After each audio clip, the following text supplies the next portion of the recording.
Right, I think I'm going to leap straight into the this sort of thing, because something's gone wrong with my start screen, so I have to fix that at some point. Why do things always go wrong at the last minute, just as you're about to start broadcasting? How are we doing? Happy New Year, people! Welcome to my hobby stream. I'm sure most of you have already been here before, so you know the format. I'm just going to crack on, I think. No, I'm not going to crack on. See, format changed already. I'll show you things that I've been working on during the week and over New Year's, which hasn't been a great deal. Can't remember what I've showed you when I haven't showed you actually. There's that chap that I've been working on. Not finished him yet, but he's well on his way. But the main thing I've been working on is the Nudger, and he is rather large and rather angry. Big fungus, many teeth, many angry. Wow. Still got a bit of a way to go with him, but I'm liking how he's turning out. And I'm going to do some interesting things with the bases, the base on this guy, hopefully as well. So he's him. He's for my Goblin army, which I'm putting together. But for now, I have acquired Grinkrak's Looncourt from is it Warhammer Underworld? I think it's Warhammer Underworld. What did I? Yeah, probably Warhammer Underworld. And these are some really nice miniatures as well. They're not quite up to Gobblepalooza standards, but they're quite interesting. And he's quite cool. I like him with this squig on the end of his stick there. That's I think the deal with these guys is they actually think they're knights, which is kind of cute. Delusional. I don't know what this guy's deal is. He seems to have some sort of squig trumpet, fungal trumpet, so I'm going to have fun with that. Fungal trumpet. It sounds like a euphemism, doesn't it? So, they're interesting miniatures. I mean, I think... Excuse me. I think if this is the direction of travel for the grots generally, I think this is I think they're going to be quite cool. I think the Gloomspite Gitz grot line needs a bit of a refresh. I think it's a bit old hat. And this guy's cool. I seem to have got rid of the squig gobber, which is the artillery piece that the goblins had. I wonder if we might be seeing something a bit like an oversized version of this, as some sort of squigapult on the way, which would be quite cool. So these are under Grinkrak himself. Sorry, I've put him over to the side. Oh, I've not dry brushed him yet. Ooh, I'll have to do that. Yeah, so that's Grinkrak. And there's his base, which I'll be painting separately because there's a lot going on the base. He sits on like that. These are all push fit. They're quite cool miniatures, and they come in this weird green plastic. So yeah, I'm just going to do the dry brushing for that before I get too carried away. What I'm going to use, I'll use a bit of this. Just titanium white. Normal everyday painter paint.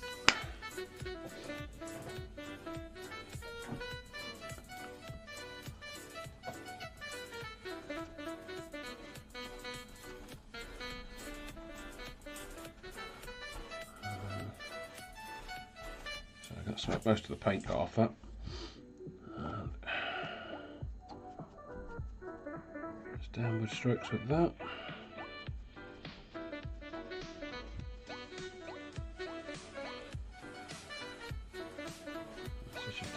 The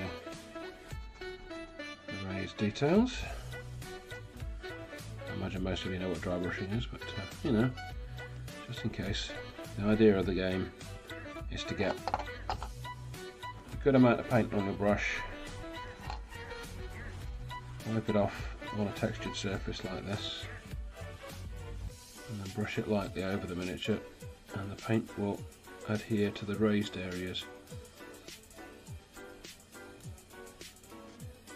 and give you a basic highlight. It will also pick out the detail, which helps you see the detail.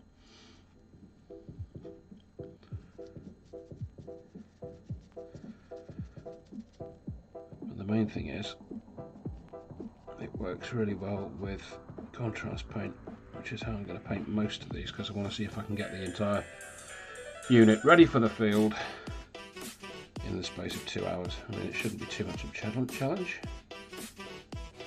And then maybe at another live stream, or if I've got a lot of time left at the end, which is possible, I might try and gussy them up a bit and get them to a bit more of a box art style.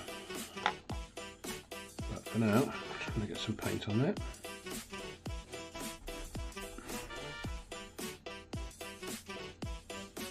How are we all doing anyway? Do we all have a good new year? I think we're all going to have a good new year. It can't get much worse than the last one, can it? Because I've said it now.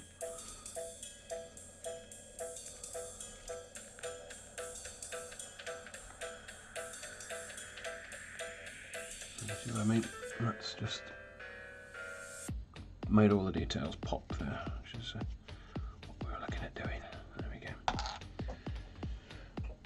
Away with the dry brush, and time to grab one of my workhorse brushes. I put this down moments ago. I had a brush all ready to go, and then the stream starting window went wrong, and I panicked, and everything's gone screwy. Right, probably need that over here. I've got a new wet palette. Put that over there so it's more or less in screen.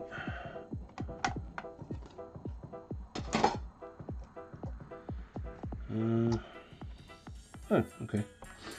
I must have put them in there.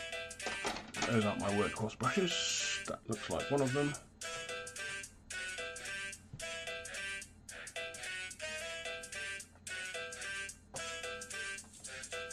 Okay, thanks for just taking up some models so I can spray them up over the weekend. What are you spraying up, Mr. Mick the Machine?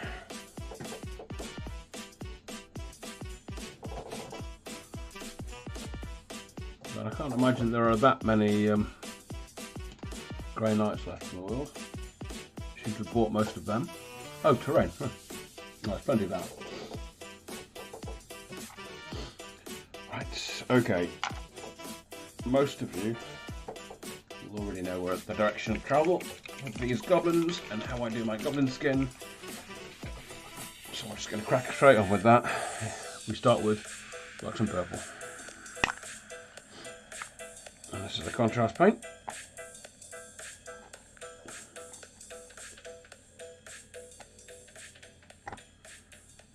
Oh, I hate these lids. I really hate them. Oh, they're just such a pain in the rear end. Right. Shouldn't really wet palette with contrasts, but no, whatever.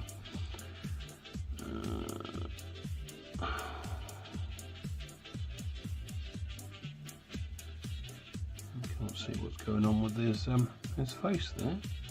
I don't know whether that's, I think that's mask rather than nose, isn't it? So we'll just pop that in there where his skin will be.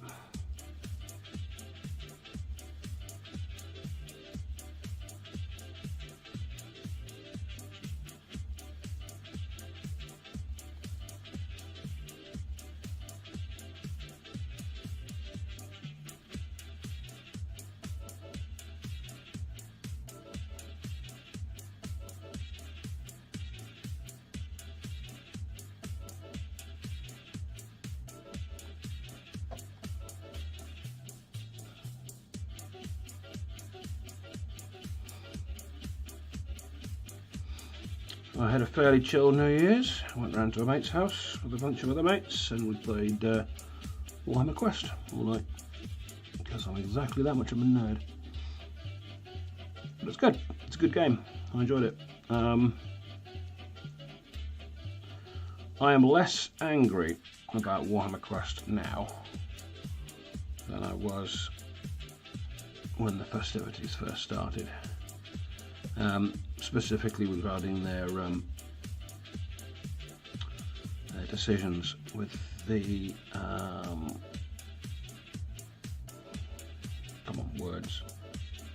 expansions, and the lack of miniatures in the expansions, because I have since found out, courtesy of the painting phase live stream, that there were originally going to be miniatures in the expansion, but when thank you very much, Mick. Tip jargon. I can see it in screen.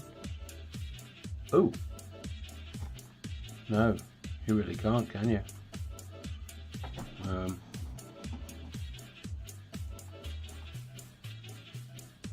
What the deuce? Gosh, everything's got rescaled. Well, that explains a lot, doesn't it? It's there. It's yeah, okay, everything's screwed up. I'm gonna have to change everything. It's there, Mick.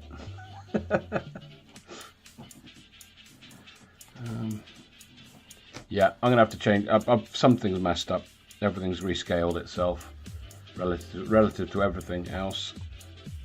But you can see me for now, and you can see what I'm painting, and that'll have to do. But thank you for the tip. I hadn't realised it was missing.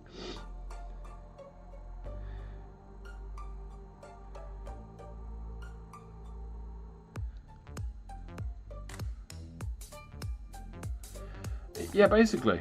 Yeah, it seems so. Yeah, that's why you can see everything. Well, that kind of works, actually. I just need to resize the overlay and everything. So that actually works as a scale too. I think, anyway, it's better than normal.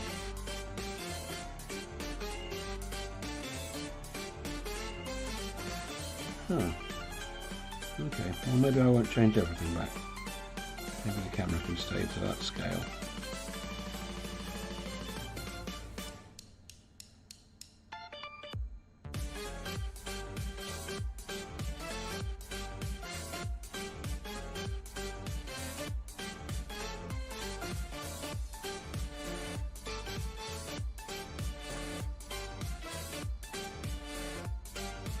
Oh, hang on, does that mean? Oh, rats. Rats, rats, rats. Everything's wrong. Alright, we'll just carry on as we mean to go on. I was going to do a really clever thing and then I obviously changed something. One day...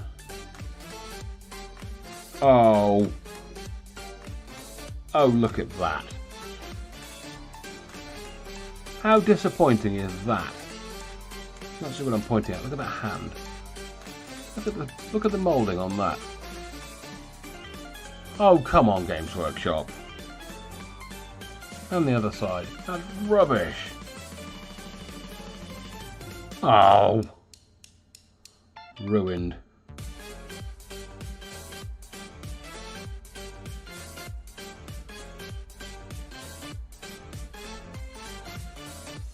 Oh well. Oh, I can't even say, oh yes, right, okay, right.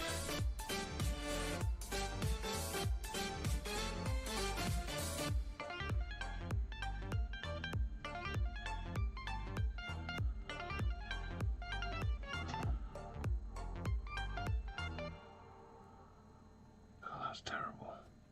It's almost as bad as the Zangors.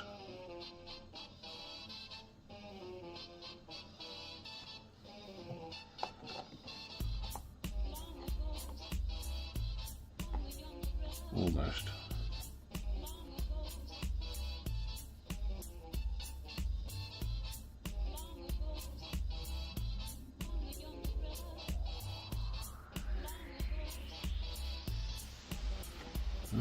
put that to one side.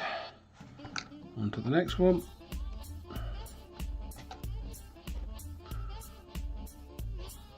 Thankfully he's mostly armour.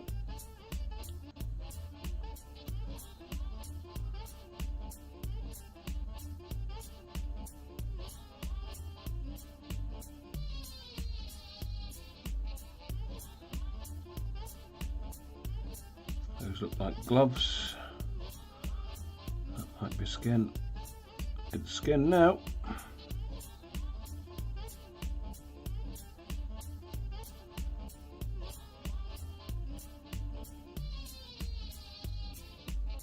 Yep. Cool.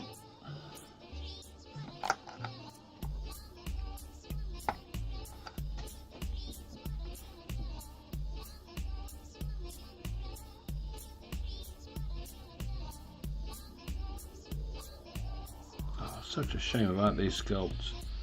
They held so much promise, and they're just ropey. Oh.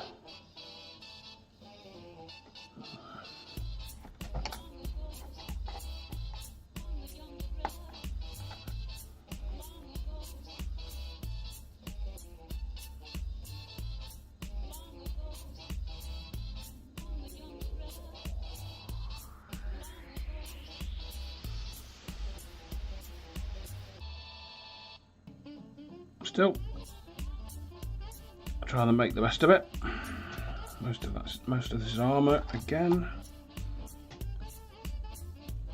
He is all armour. I think he might have some fleshy hands, as do we all.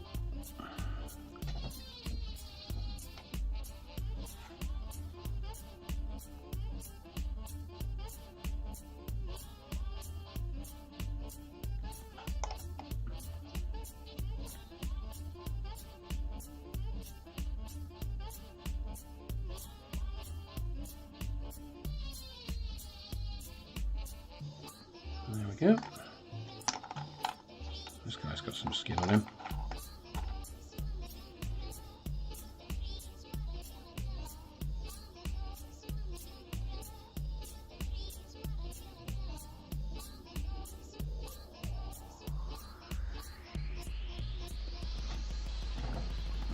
Right.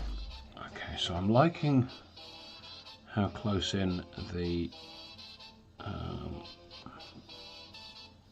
camera is to the miniature. That's working for me, but the overlay and everything else being off the edge of the screen is irritating.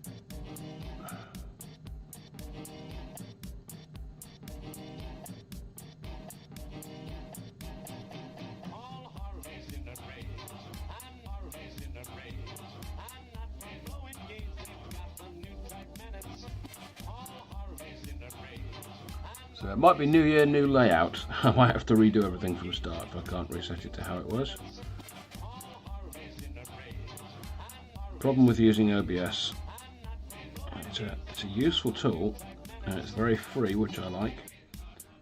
Free is always good, but it is not the most intuitive of animals.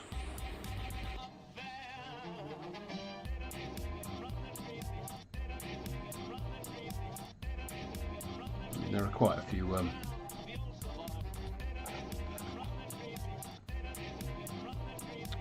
tutorials out there, but okay,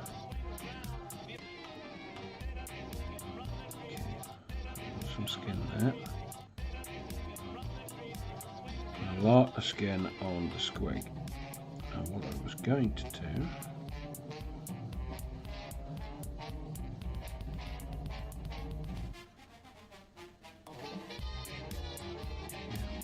basically all armour, all robe.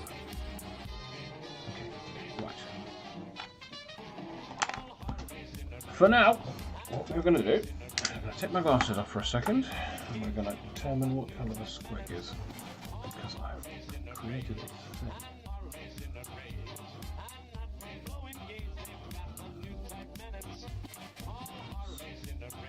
Scale that down a bit.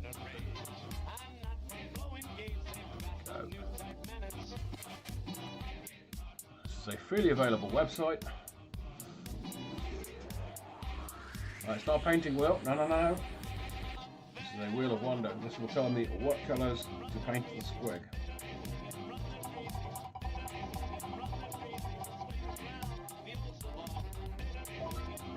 Okay, we've got a spotty squig. Base colour is orange with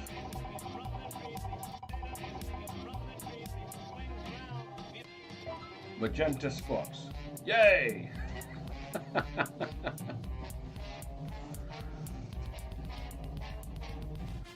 This technical. No, this is a website. It's called Wheel Decide. Wheeldecide.com.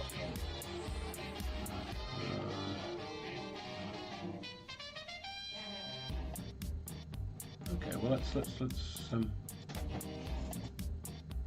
whilst we're here, we'll leave the camera alone, and you can see that there. We'll move the. Where is the blue demon? No, okay, well, yeah, okay, we'll have to fiddle that later. The blue demon is off down in the corner somewhere. So, okay, we've got a tip jar. No.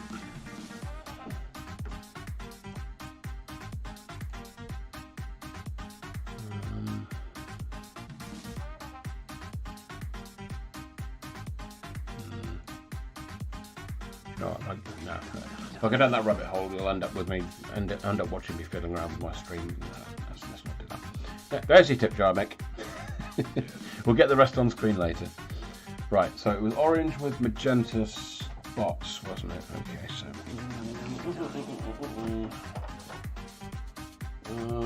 how orange shall we go? Let's go very orange.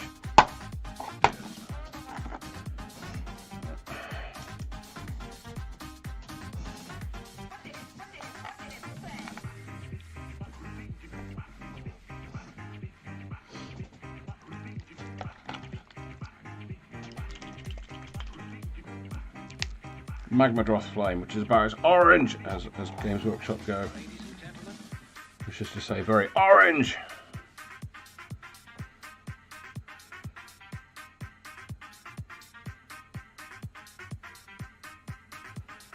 This orange does not muck about.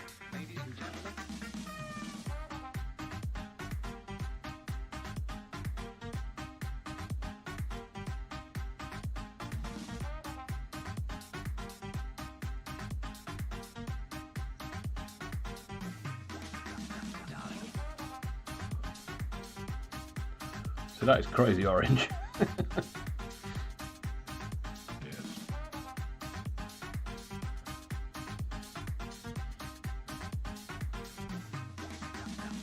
This is our base colour.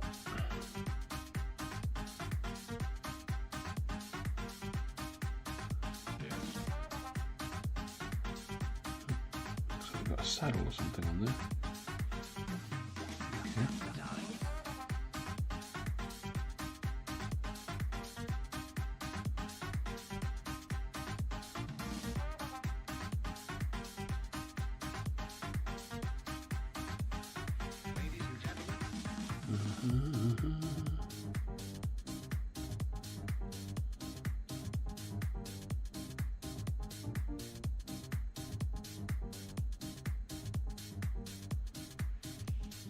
That looks like saddle up there as well. Okay, I'll remember that.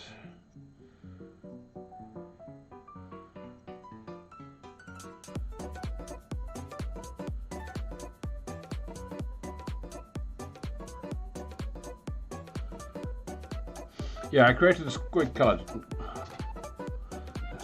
chooser because I've got quite a few squigs to paint. I suspect it probably won't be the first time, or indeed the last time I do a squig on the live stream. So it's just a bit of extra, little bit, because we like fun, even though we're British.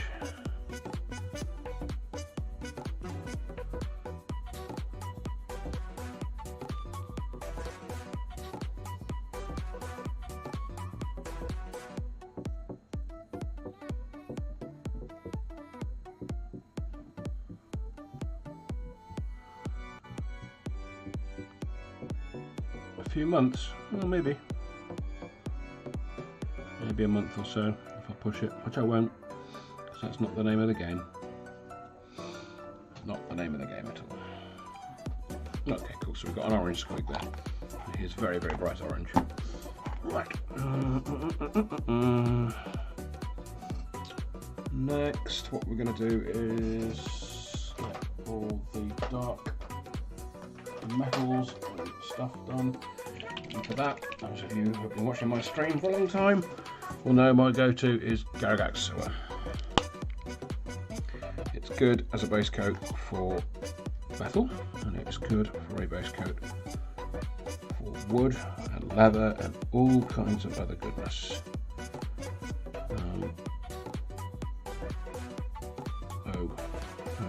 Maybe I don't want to do this. Maybe I don't want to do this. I'm committed there anyway.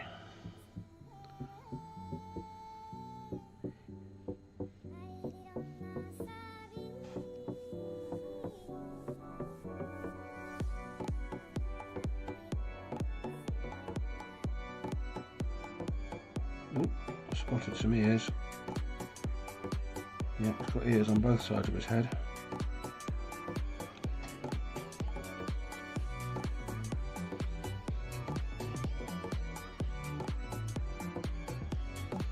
And ears that don't need to be metallic in colour.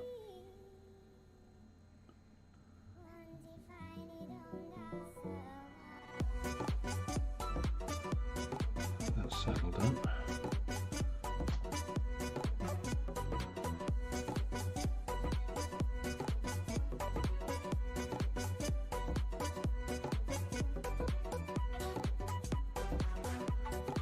Leave his shoulder pad and his elbow pad.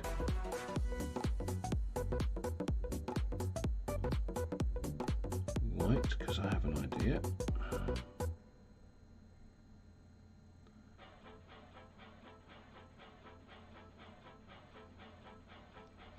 I say white, it's not very white, or indeed white at all.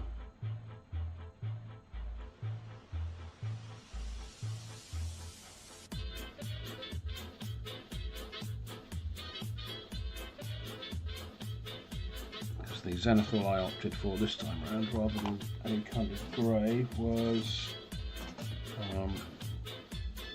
Monument Royal Krill olive flesh. I wanted a warmer kind of feel to the footing.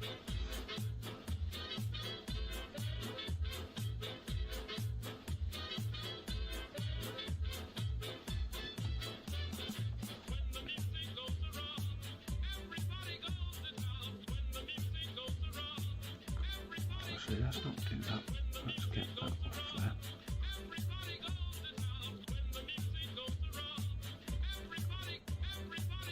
As best we can. That'll do. So I think what we'll do is we'll have a red lance. Bright red lance. Get that paint out of there. Yeah, in fact, we're going to put this Grinkrak Sewer away for a sec, and then we'll reach for the Yandan Yellow. Clean the brush out. Cool.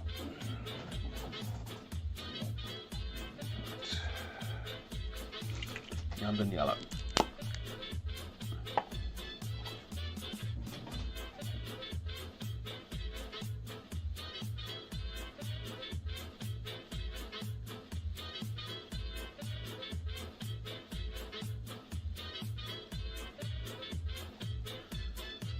Painted yellow sections of his armour.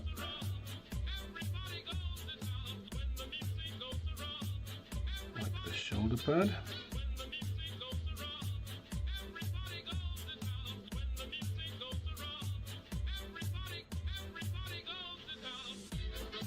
Because yellow is one of the colours of the bad moon.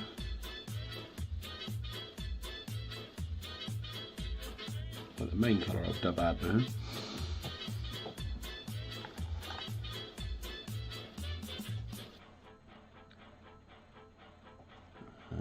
this guy's Danger Smurf hat is going to be yellow as well.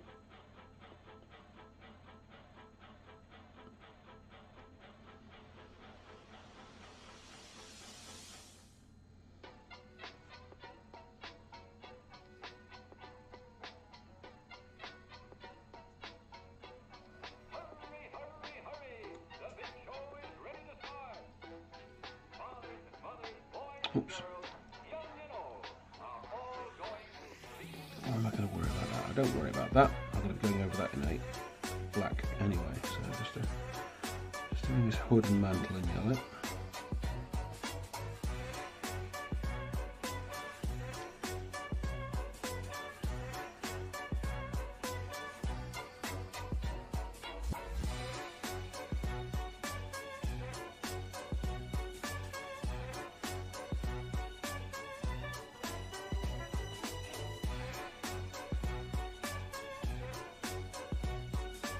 A mushroom growing over his hat. That's kind of cool. So I like these little miniatures. They've got lots of little details on them that are fun, whimsical.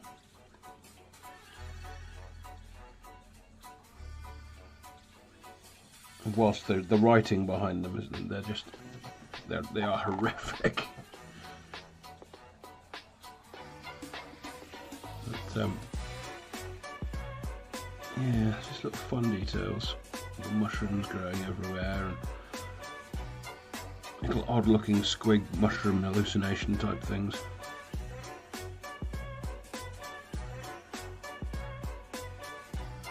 So much fun. Cool, so he's got a yellow hat, so we'll pop him over there.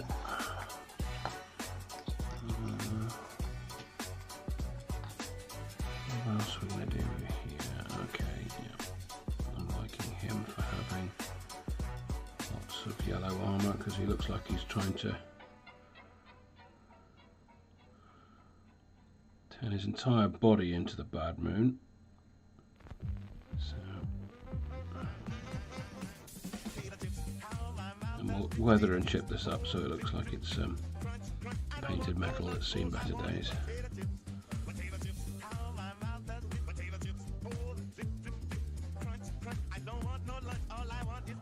There'll be some rust going on it.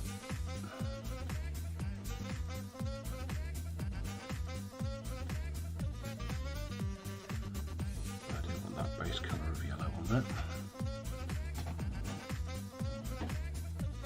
Hello, Mar H.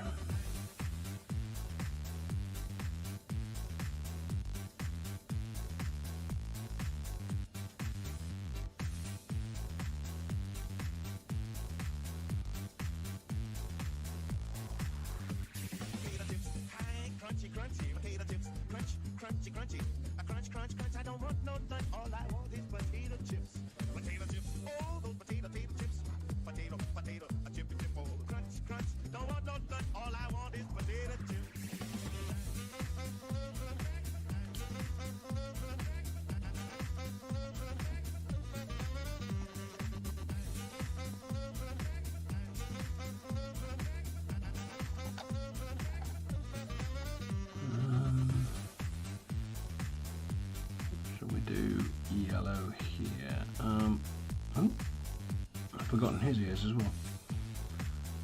I think the guy down here will have a yellow hood.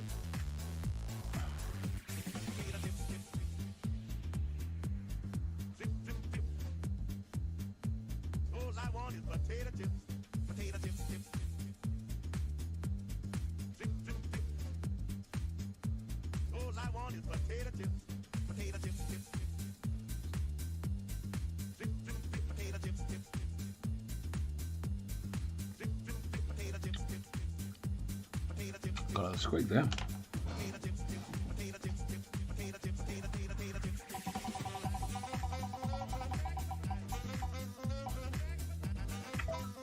Bet.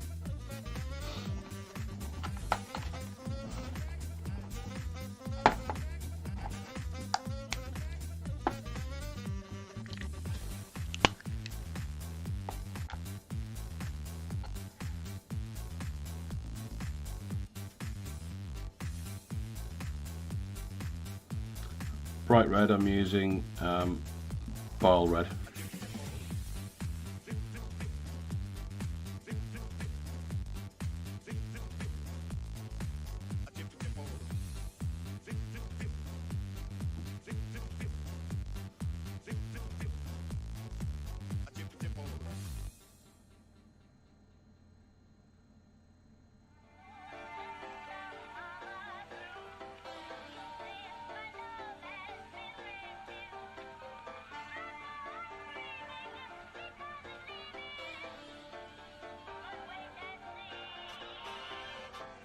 the kind of music men hum or whistle when they feel on top of the world.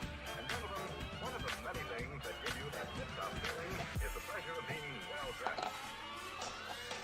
In fact, there's a squig on the end of this guy's stick. The kind of music men hum or whistle when they feel on top of the world.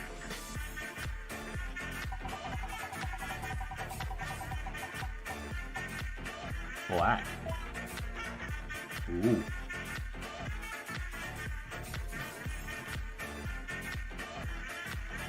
Black squig.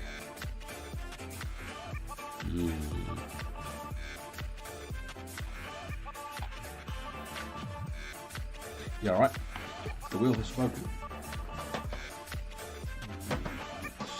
Let's get in there with silicon and grey.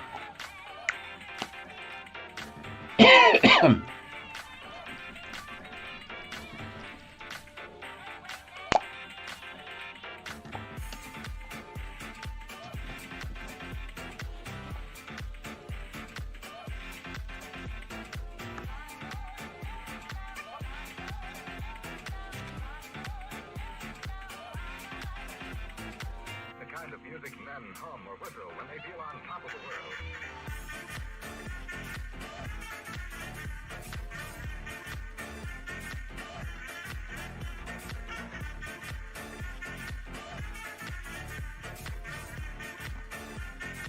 It's just all off screen, isn't it? Do you know what I've discovered whilst doing live streams is there is a definite separate skill to painting on camera. It is a whole other thing. I don't know how many of you might play musical instruments. I'm thinking of the guitar particularly, but something you find when you pick up the guitar and start learning it in order to sing with the guitar as an accompaniment is you learn playing the guitar is one thing, singing is one thing, and playing the guitar and singing at the same time is a whole other thing.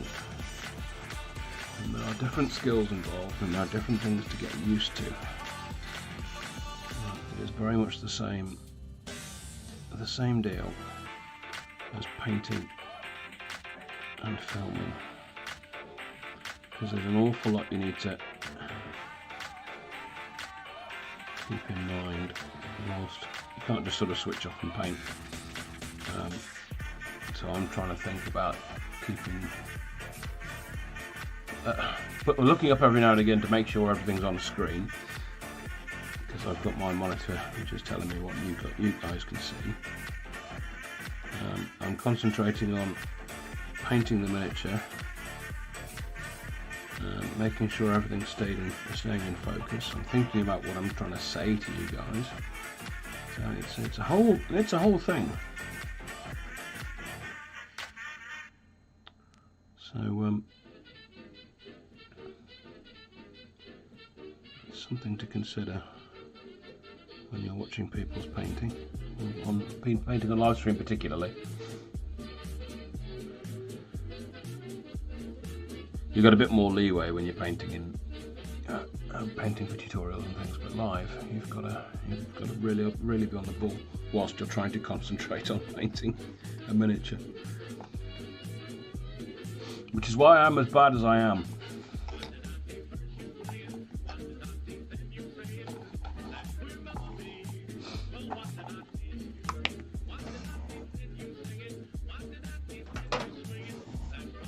So I struggle to concentrate on multiple tasks at the best of times.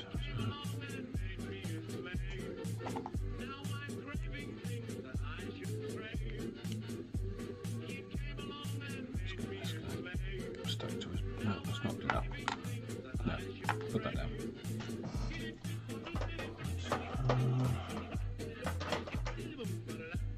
Silicone grey. Where's my rattling grind gone? Have you rattling grind? No.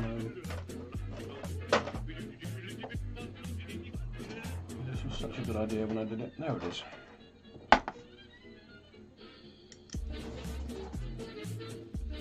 Right, let's get these robes done.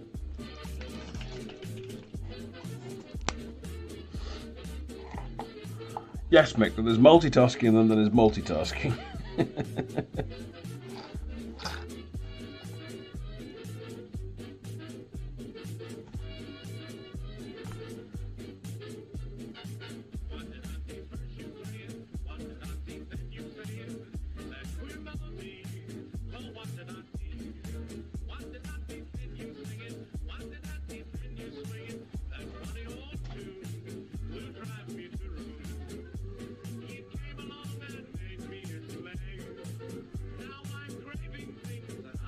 At the same time with live stream, I'll try to get an awful lot done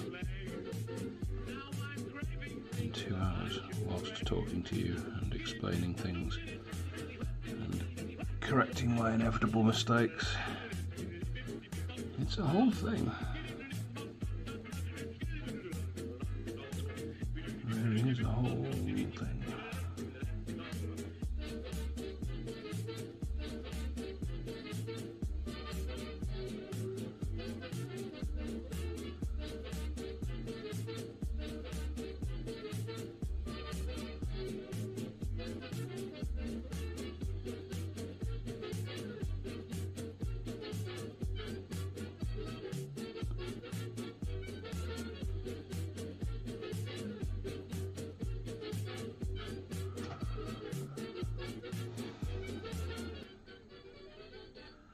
Right, so this is Rattling Grime, which I'm using as the base coat for my Goblin robes. Why? Because it's easy.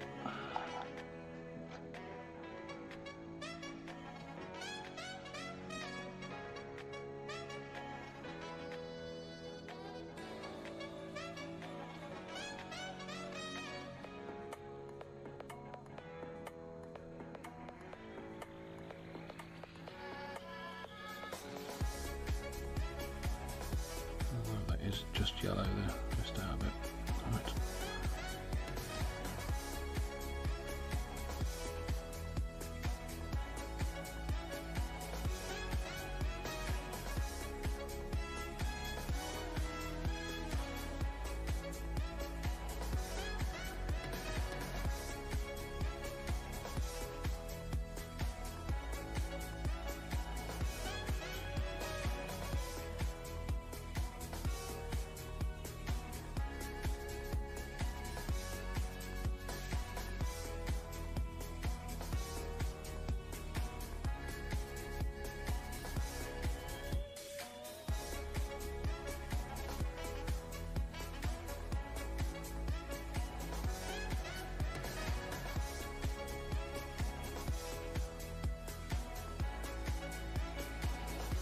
The other thing is I sit differently when I'm streaming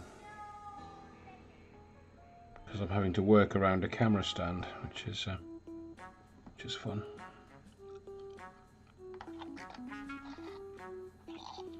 But that is a situation that can change once I have a better setup.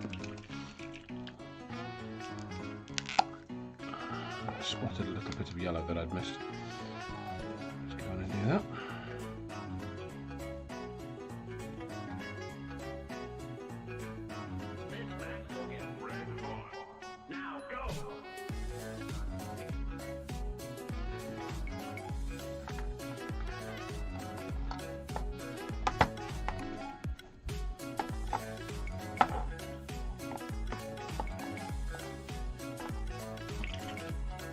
Load of metal, yellow that I wanted to do.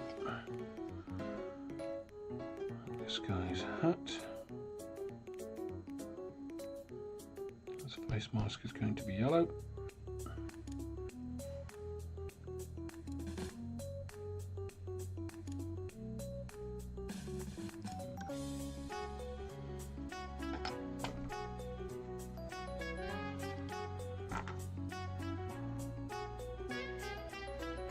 There's another guy trying to be the bad moon. It's almost like they worship the bad moon or something.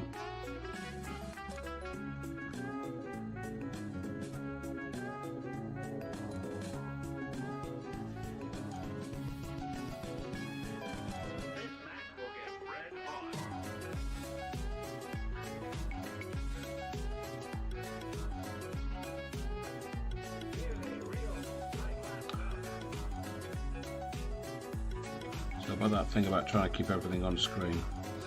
Yeah, sorry about that.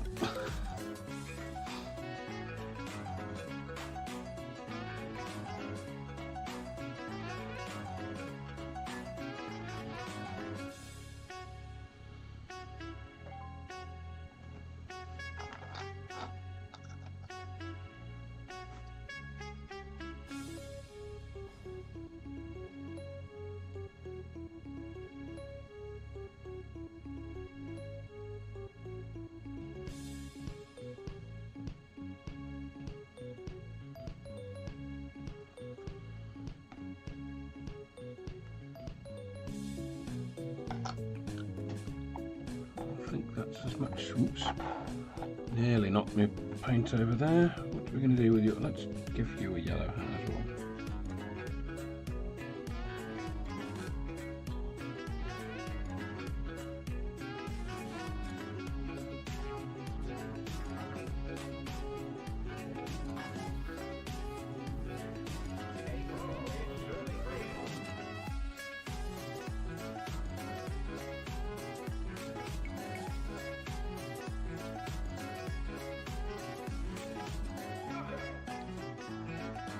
Painting things off camera.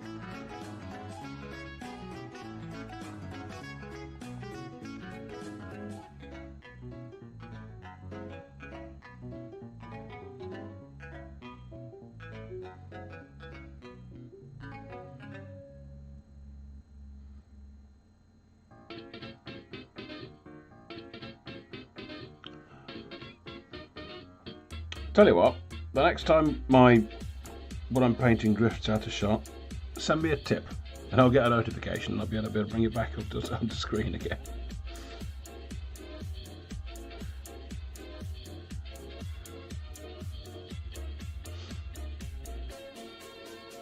It was up in Mike the other night. That was really quite a sight. You gather around, folks, while I give you all the lowdown. It's the best too. Tables were filled with gaudy frails chewing on their fingernails. They were waiting for the Uh-oh, what have you bought, mech? Is it more grey knights?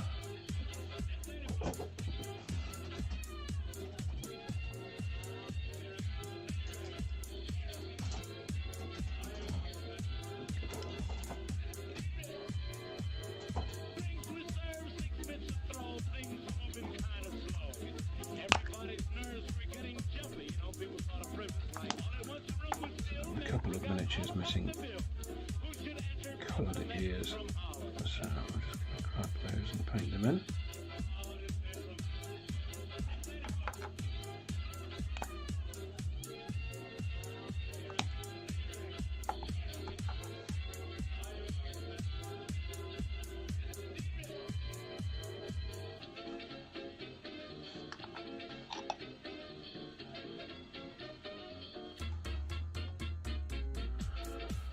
Ah, you're the one buying up all that terrain. Alright, okay.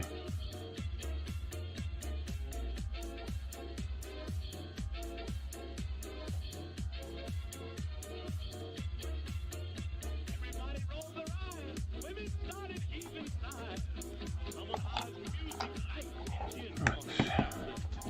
Everybody cleared I think that's everybody's ears painted.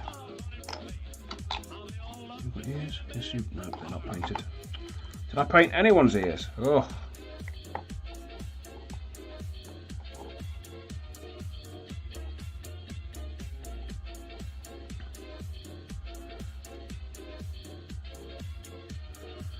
So these are why watching my live streams can be quite valuable, because you learn how not to do things, and this is clearly the way you should not batch paint a group of figures.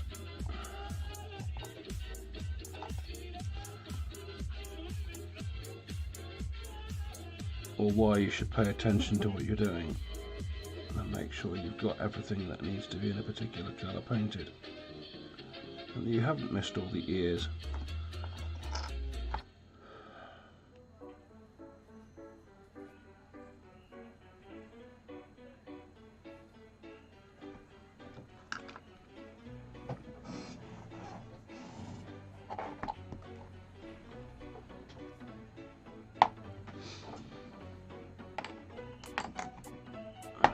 Sewers, that's the rattling grime.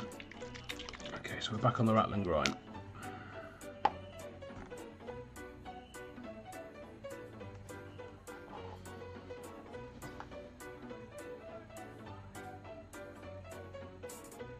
Which is what we're using for our robes.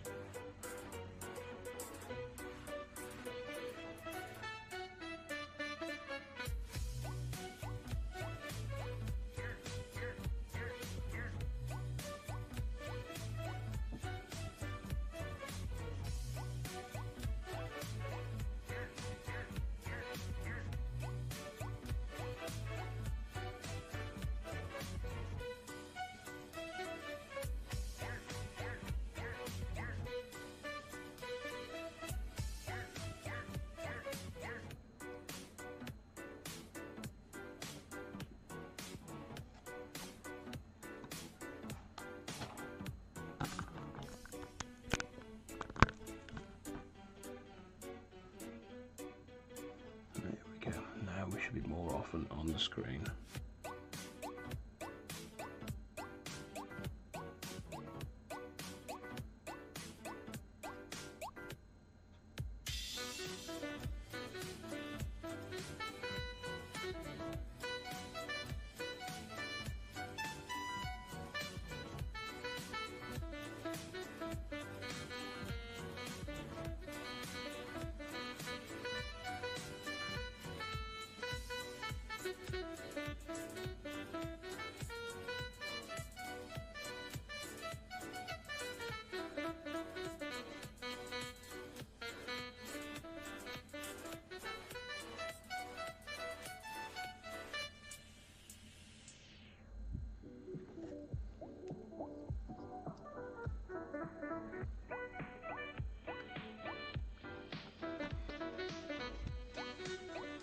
I'm using rattling grime because it's more of a grey than a black, which means I can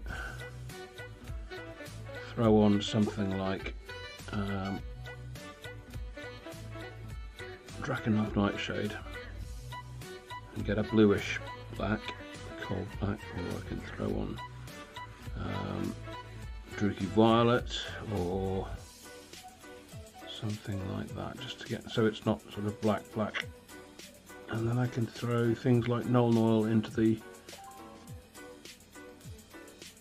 recesses just to shade it down even more. But if you start with black, the only way you can go up and go is highlighting. If you start with an off black, you can go in both directions. You see? Do you see?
Rattling grime's another one of these things that is a stand-in for multiple.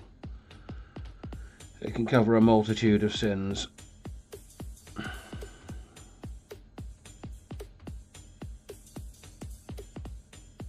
So it's good for metal, it's good for some leather, it's good for cloth.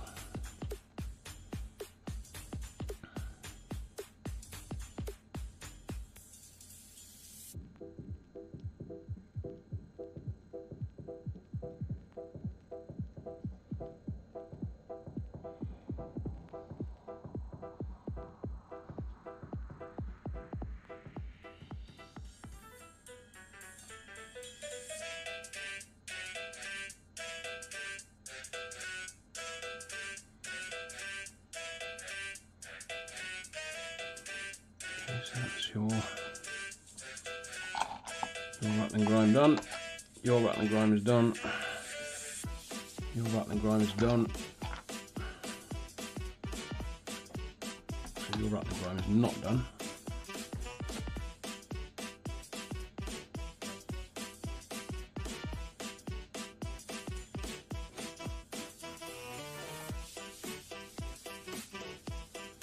Because I just noticed you're wearing gloves.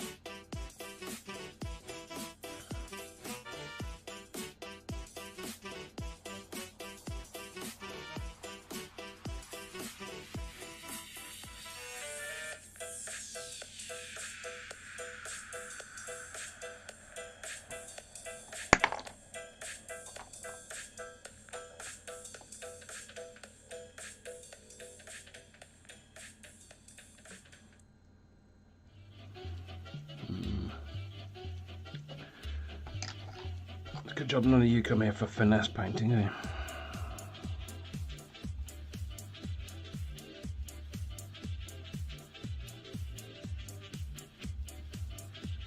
Darren Latham, I am not.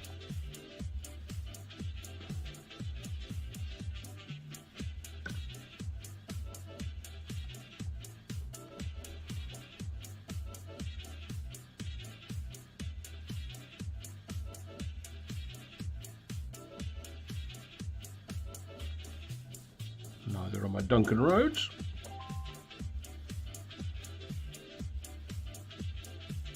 I might just be able to manage a peachy on a very, very good day. Today is not that day.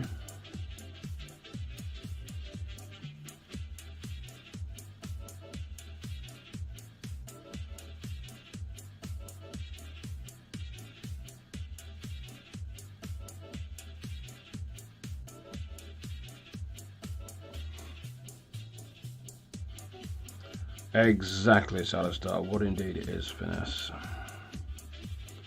Not something you come here for.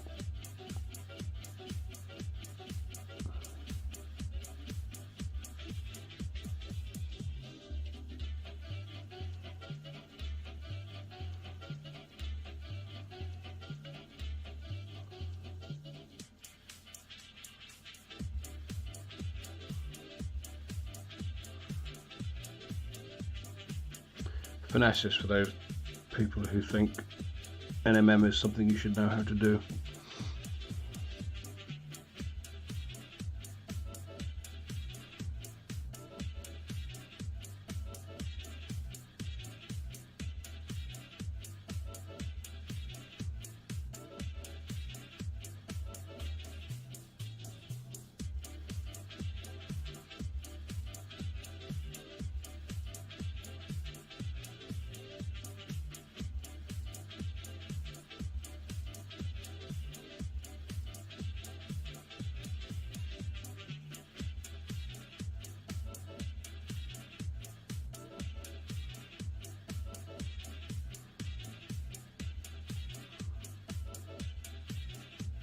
Okay, we're now in when most of the colour is on.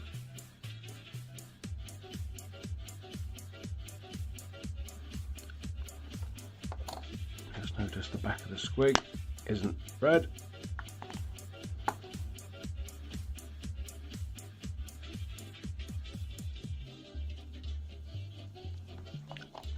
Now it is.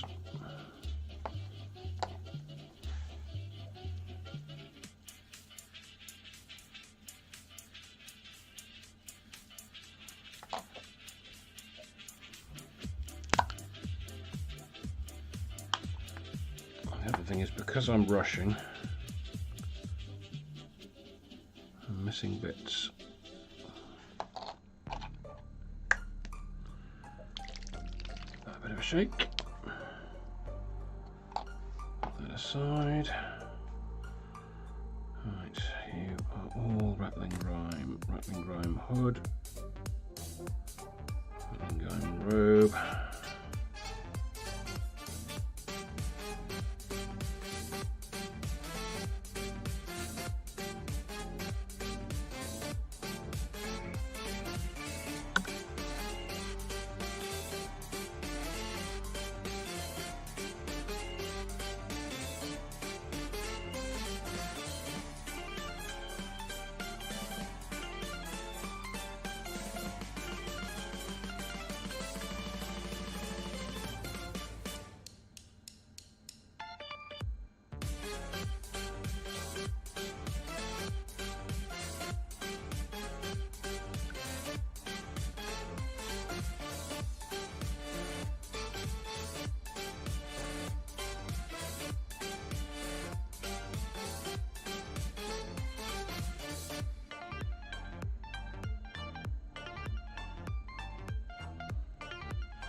Okay, you're right and grind as well.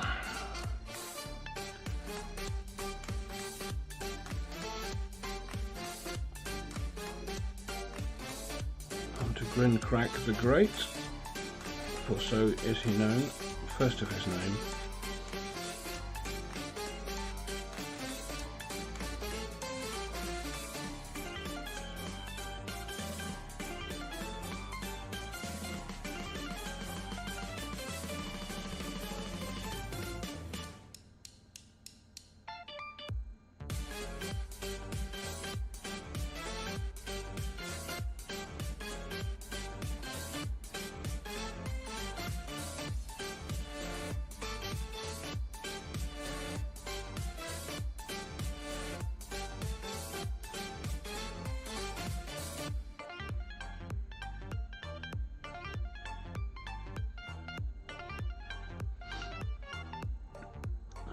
These guys are quite fun on the battlefield. If I recall correctly, you send them on quests, or rather they start the battle with a quest that they have to do, which is to get to a particular terrain feature. And once they get there, they get an invul save, a ward save. I think it's like 4+ or something like that. Utterly useless, but lots of fun.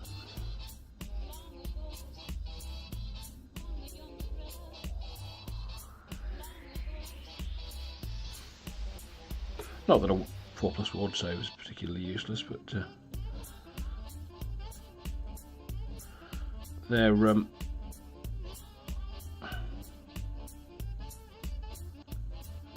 not exceptional, these guys. They are a lot of fun for narrative reasons, and that's why we're all here, right? Errant Knight Gitz, yeah, pretty much. Pardon me. I'm going to get some yellow on that guy's face as well.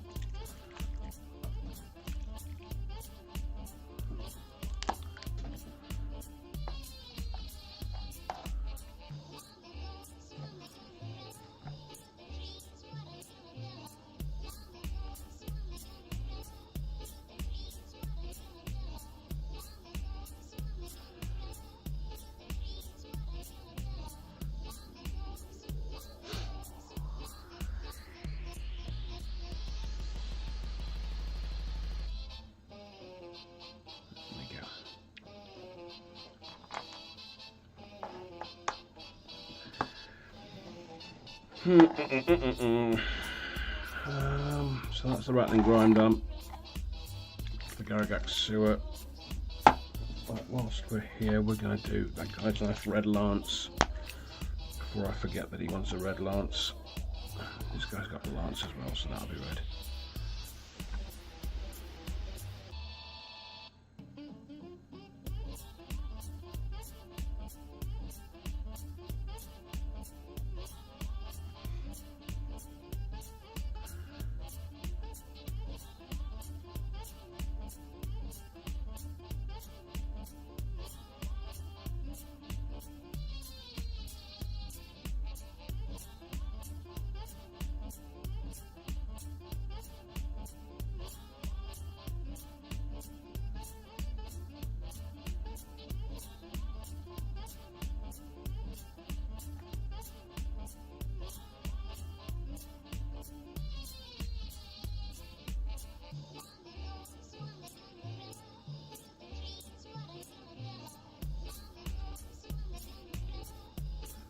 I might change my mind about this red lance,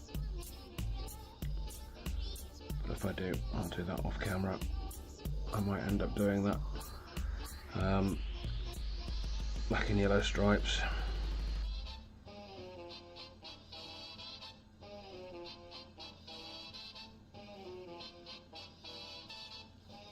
And a spiral. Okay, so she appears to sort of grafted a hammer onto the end of it. Okay, you do you, boo. I think to sell that, I'm going to do that a different colour on the end.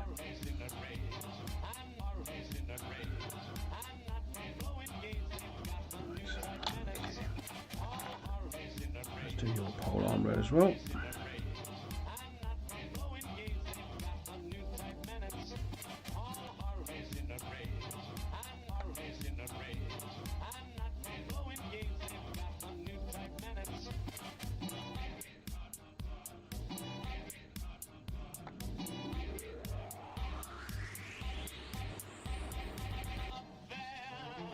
These guys are all push fit, and as Games Workshop push fit models go, they're not terrible. They're pretty good, in fact. They're very simple to put together. They fit cleanly. It's just a shame about the sculpts in certain places. But to be fair, it's just that one person, that one miniature. I think I've not seen anything, not seen any other complete howlers as I've been painting, but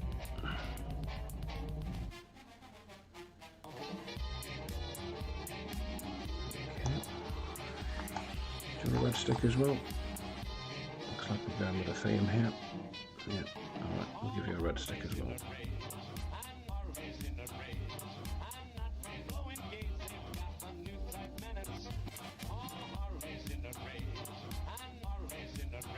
I'm going to think about what we're doing with that black squig on the end.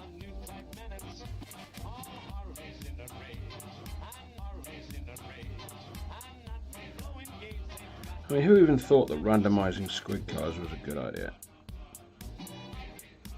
I mean, there is weighting on that Wheel of Fortune, because squigs are, for the most part, according to law anyway, red.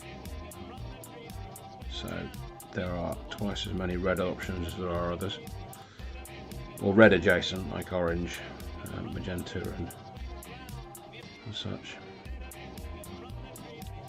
But the outliers are yellow and black, and spots and stripes and things.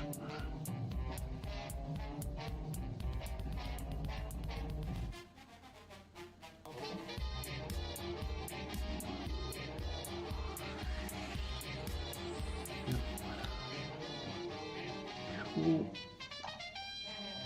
Is there any red I can put on you? Let's give you a red armband.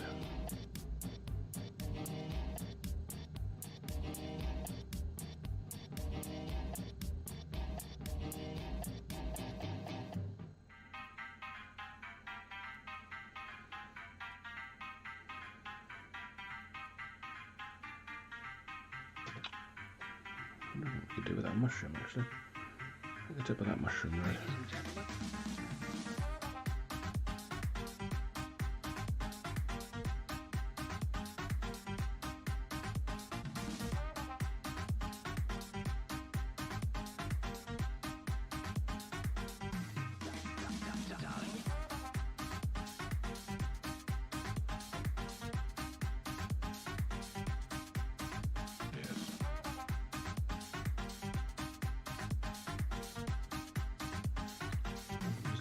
On top of their hats as well, so we'll have that one in red. Just add a little bit of accent colour here and there.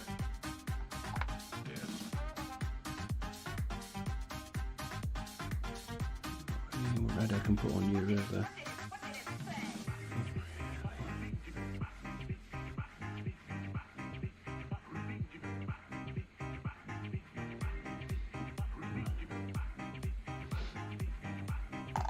Plenty of open space on robes and things to do decoration, which are quite cool for these miniatures. So, little black flames on the yellow and yellow flames on the black.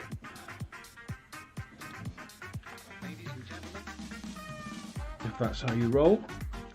Right, so we're on to Grinkrak Sewer again.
You know, there was a time, and this is a complete tangent to what I'm doing and what I was thinking about at the time, but it just occurred to me as I'm painting.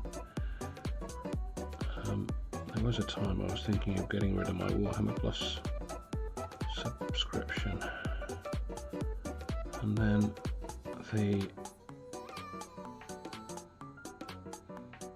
trailer for the new content dropped. I'm hoping that will be fairly regular new content and not just a 7-episode miniseries with episodes every month. I'm hoping that will be a bit more of a thing because it looks very good. But it wouldn't be the first time we've been burned by Games Workshop.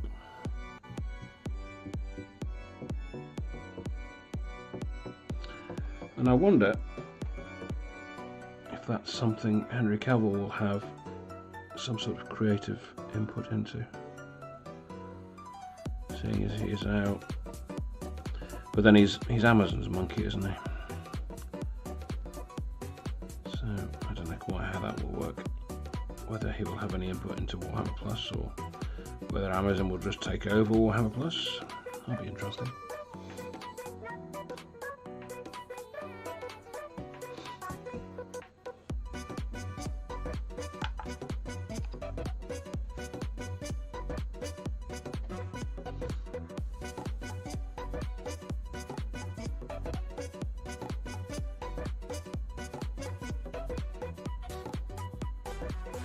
I don't mind Amazon as Amazon Prime Video anyway as a creative endeavour. I think they're all right. I know things like The Rings of Power have had a bit of a mixed reception, and a lot of the neckbeards really don't like it because, well, for various reasons. Women appearing in it, and black people appearing in it. Asians appearing in it, and it not being true to the story, which, you know, they didn't have access to the story,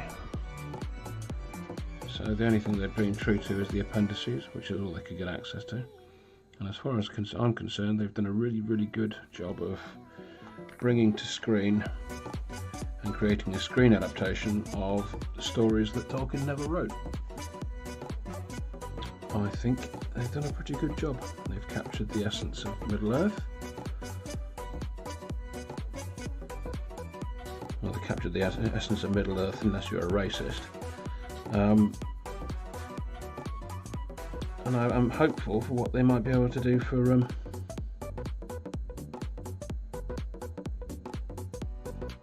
Games Workshop. I know there was talk of Eisenhorn as a series. I'm hoping that does actually see the light of day. But the noises that Henry Cavill was making on his tweets all those, however long ago it was now, seem to indicate he'll be working on never before seen projects. So whether that will be all he's working on, or whether that will be in addition to Eisenhorn, remains to be seen. But things are looking up. I'm quietly hopeful.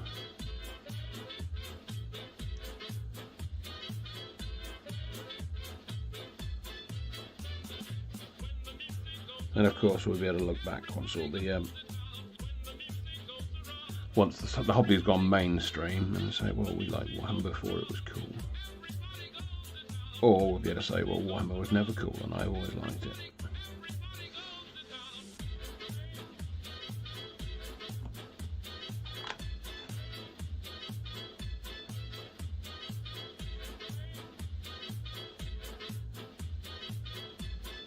So interesting times, interesting times.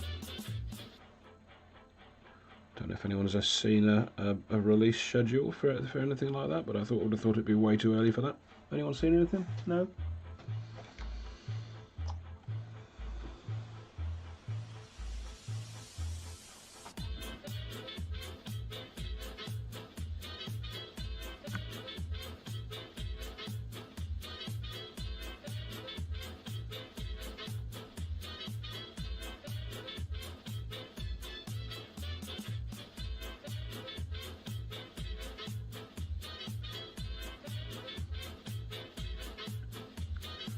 see the contrast there, hopefully, between the Gargak suet and the rattling groin. They look fairly similar in the pot, but they're in fact very different in effect. Gargak suet is a lot more brown.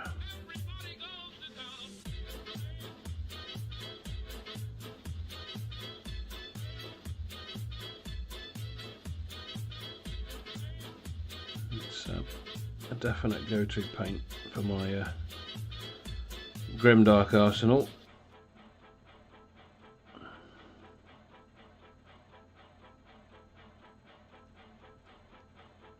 And I've started using it on pretty much all of my metal. Well, all of my metal that needs to look slightly aged, anyway.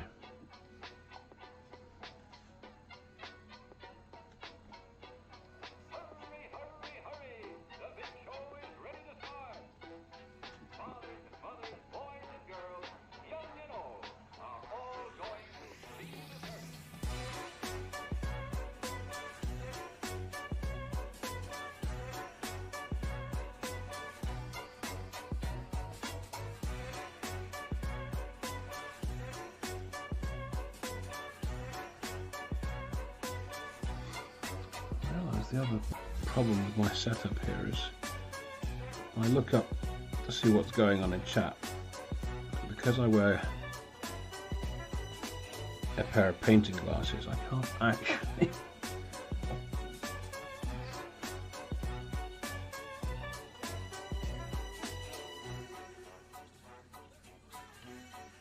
Blood Origins.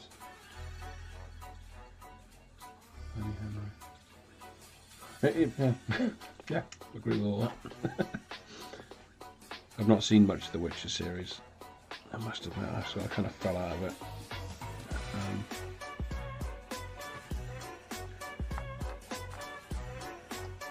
It was a bit Monster of the Week.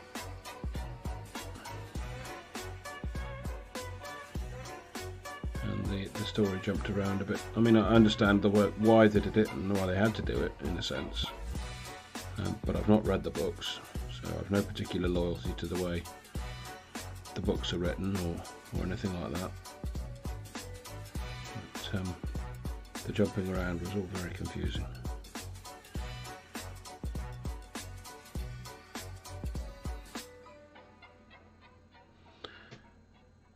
You kind of have to watch it twice, I guess, unless you played the computer games, which I haven't. Or unless you played the, I read the books, which I haven't. I'm of the opinion, generally, that if you have to watch something twice in order to get it, quote unquote, it should probably have been better written.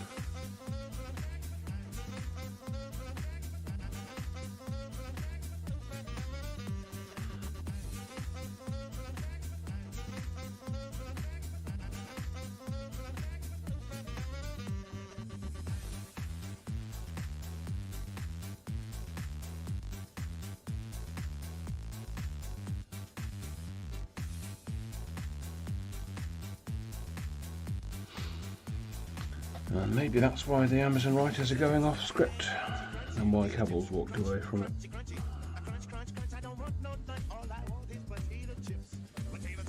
He says, speculating wildly. Right.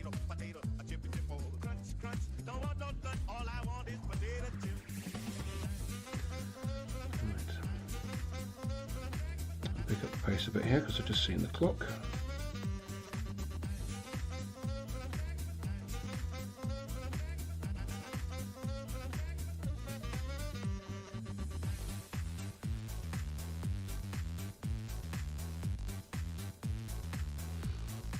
Probably would have had this done by now if I wasn't chatting nonsense.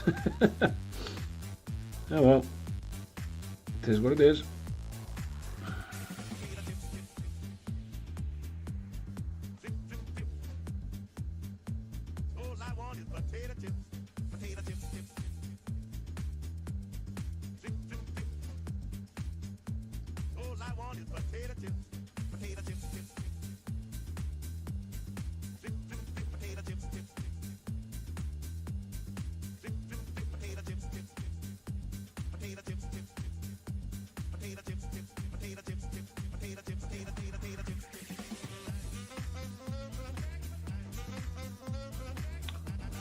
lovely door here. See what's going on there. A little bit more light onto the screen. Yes.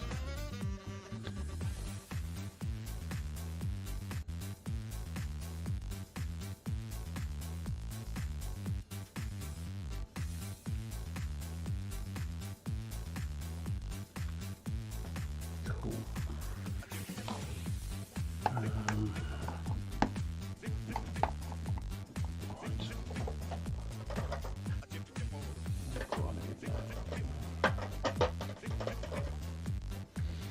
Okay, Agros Dunes.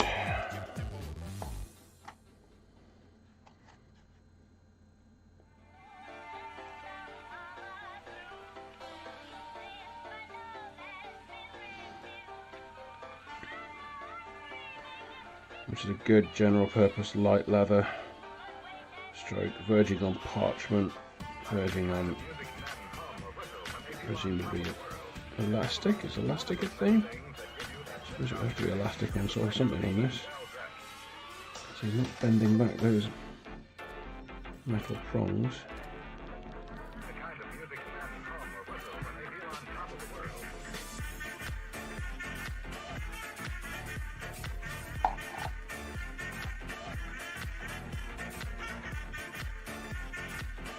Start findings as well.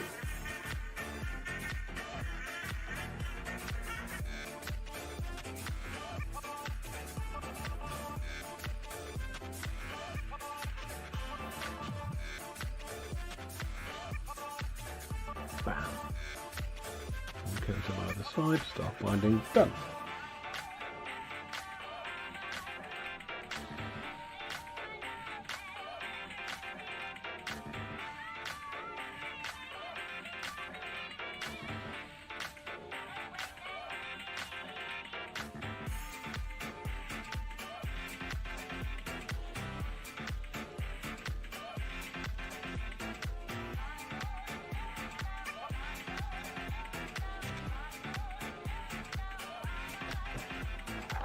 Kind of music men hum or whistle when they feel on top of the world.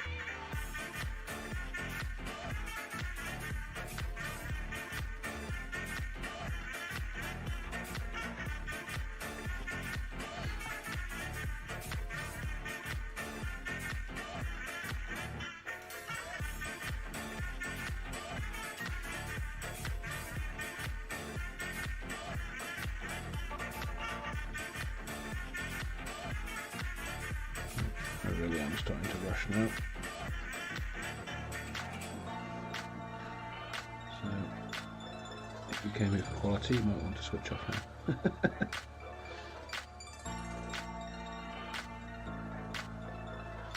If you came here for quality, you were deceived. Right.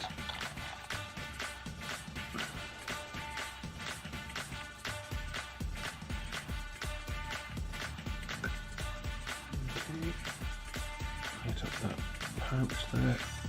Now this is real seat of the pants slap chop this is.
something. A lizard or something. Something that doesn't need to be that colour.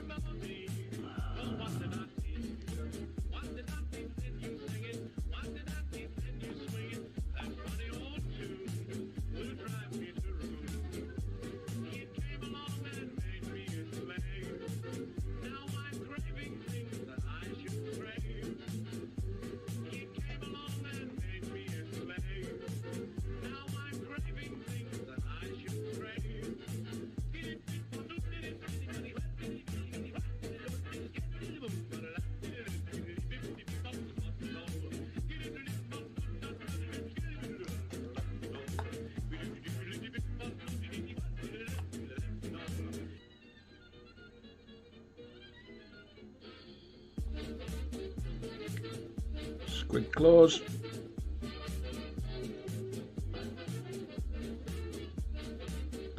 I may change my mind and go with Grinkrak sewer on the squid claws,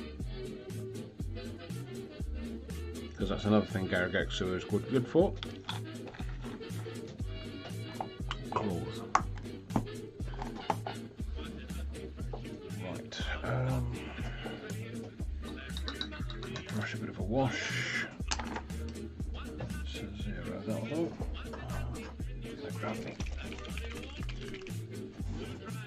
thematic blue. Pick out a load of these mushrooms.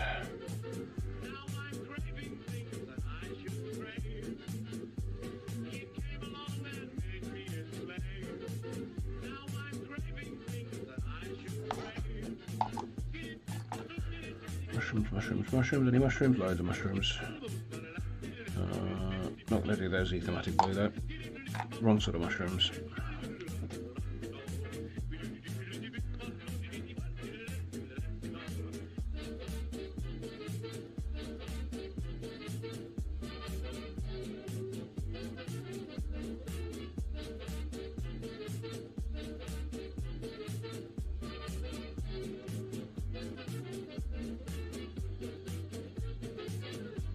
It's these sort of mushrooms.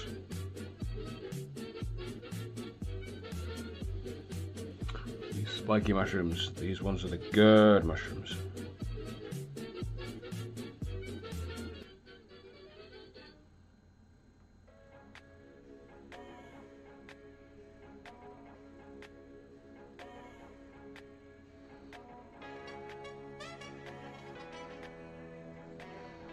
These are the eating mushrooms and the seeing backwards through time mushrooms, which is the only way the shaman can keep track of the movements of a double-ad moon. They eat the mushrooms, and depending on who you listen to, that gives them the ability to control the bad moon, or to see where the bad moon is going to be.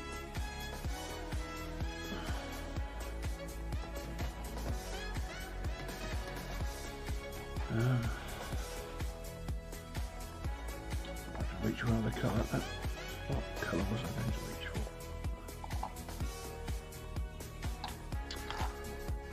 Okay, tons of wasting here. I'm going to start doing a bit of detailing on this squig, because it's a big and impressive squig. Oh, yes, that's what I was going to reach for. Skeleton horde. Bone where it meets the skull.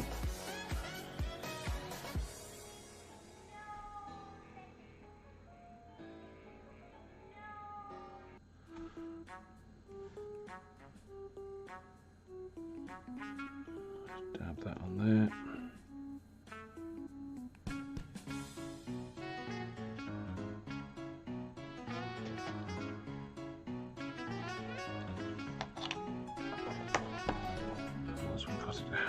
Some Grinkrak sewer and do a bit of blending.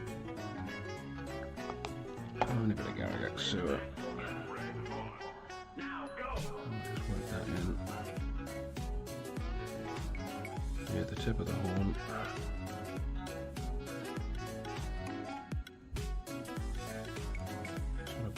together. Cool.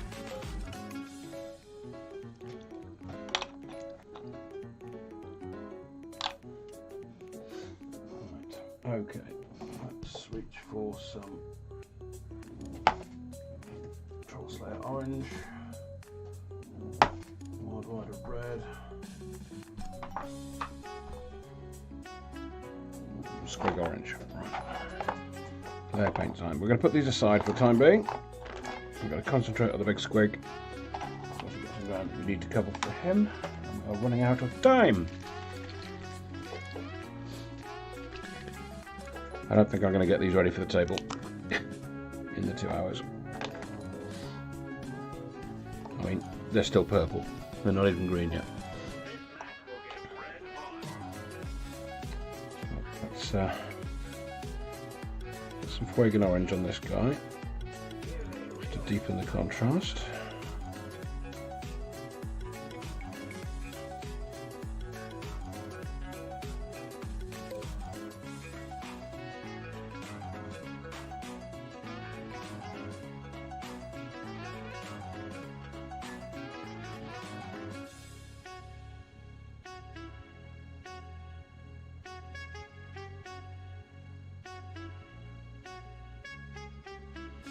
Set him aside to dry for a sec.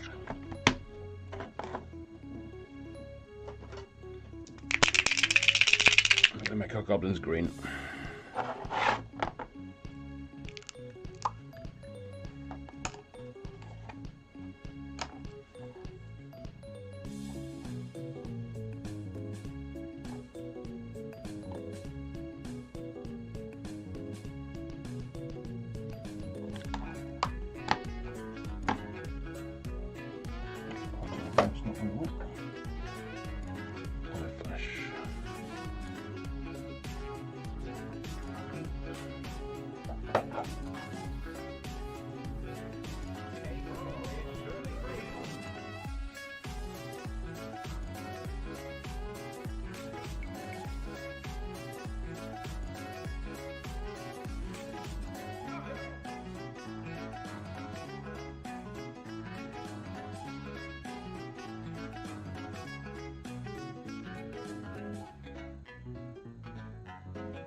So yeah, this is my step 2 of my goblin skin, 2-step goblin skin,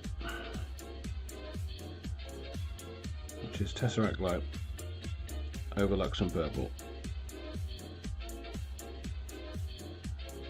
And you just end up with a very complicated, mottled, kind of natural looking skin tone, if green could ever be said to be a natural skin tone. Got to give it a moment because the Tesseract Glow has to have a chance to actually dry. It'll look terrible and then suddenly look not so terrible, which is how I found it anyway.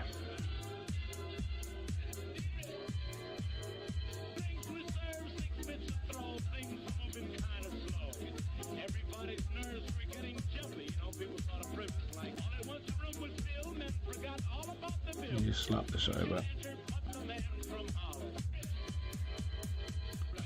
Not too thickly, not too thinly.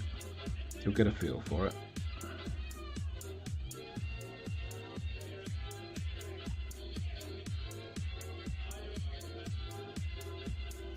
Purple's a very good undercoat for green. Very good base colour. It naturally reads as shadow.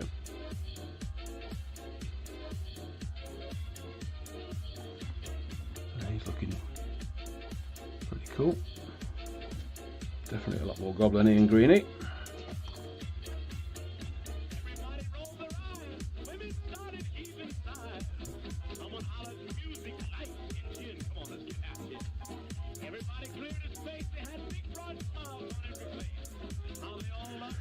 My orc skin, I tend to use a different green, so it isn't as green. It's more sort of mottled browny green, or greenish brown. Because I tend to naturally tend towards the grimdark end of the painting spectrum. I like desaturated colours and such, so I don't like my orcs being too green.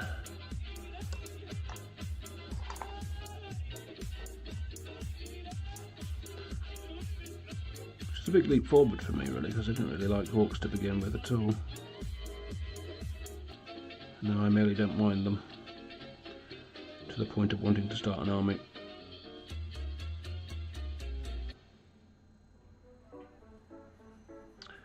I'm thinking blood axes.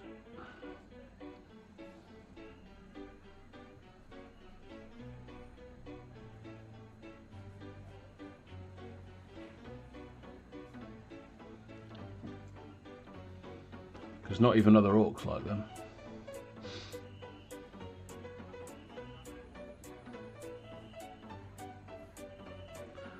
I mean, even beyond normal levels of not really liking each other, orcs do not like blood axes, because they see them as being tainted by the Umis.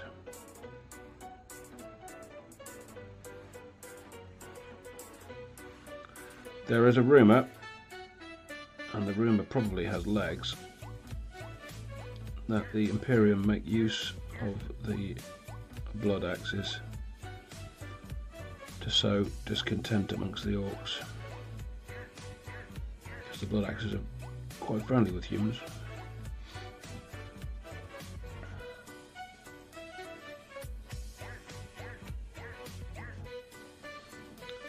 So the Imperium's using them as a bit of a fifth column,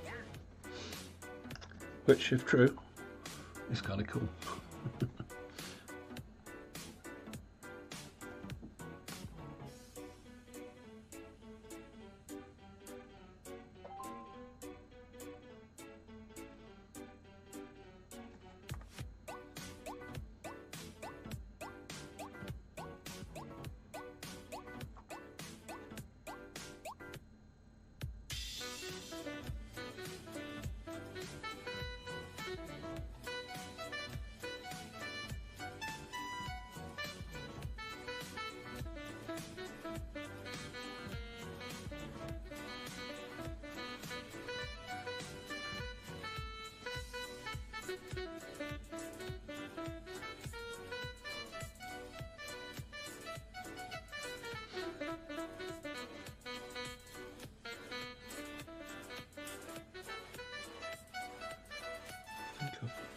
Managed to remember that most of these things have ears, which is a good thing.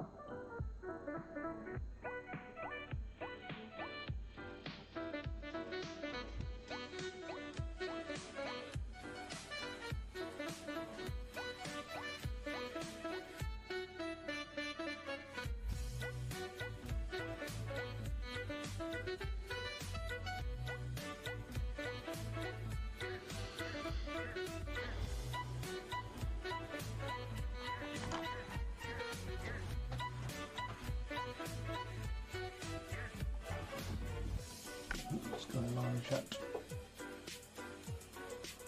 Yep, very green, very green, but the purple brings it right back down again.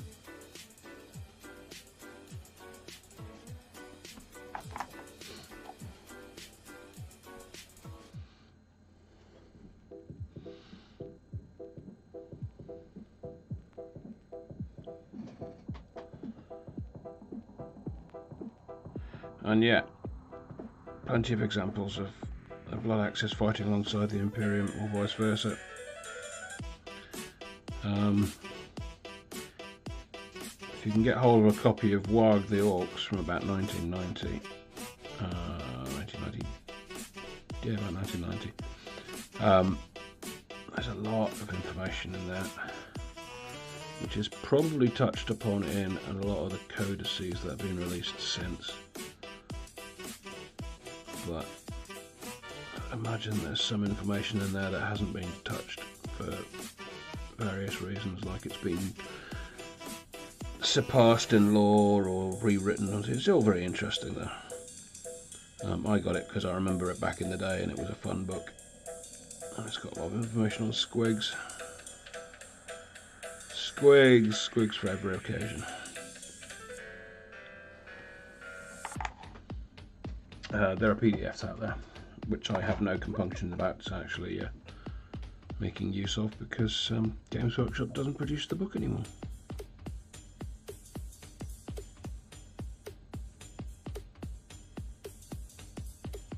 I'm going to stop short of telling you where the PDFs are, but they are out there if you look for them.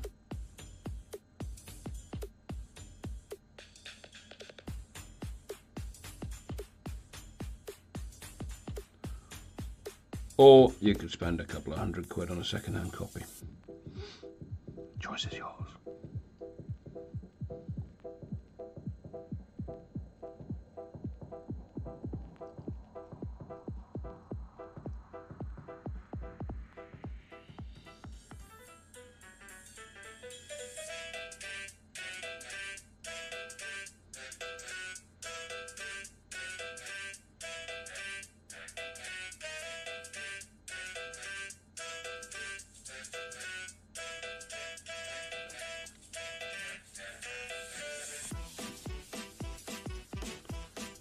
This guy's hands I didn't like, wasn't it?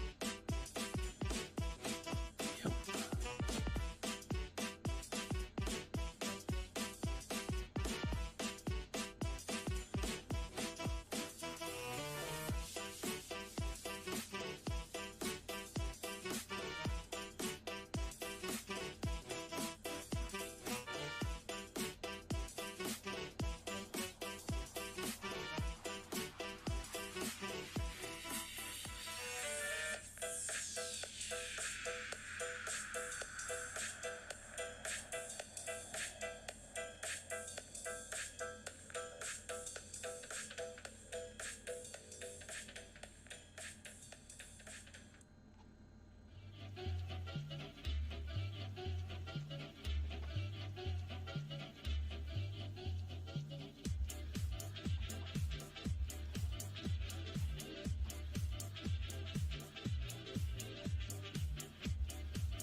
Right.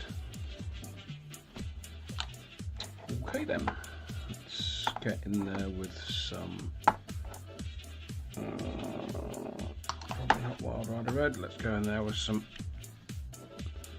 Troll Slayer Orange and just bring the squiggy highlights up a bit.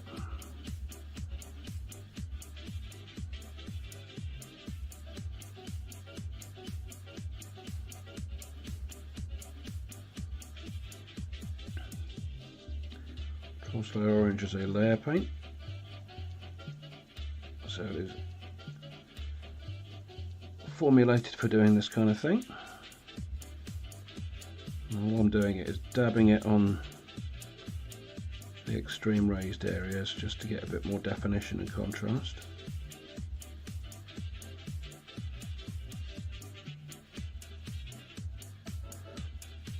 So he's got...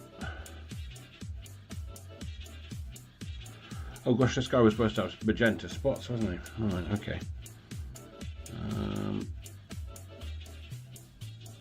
Right, okay. Let's get those on in a moment once I've done his face. I don't think I'll have any spots on his face. I think I'll do as a design with them down the back of his tail.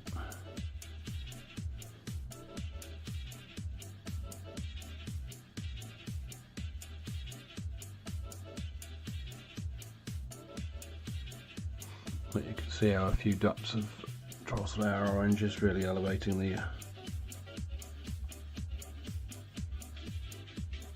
bringing the highlights to the fore there.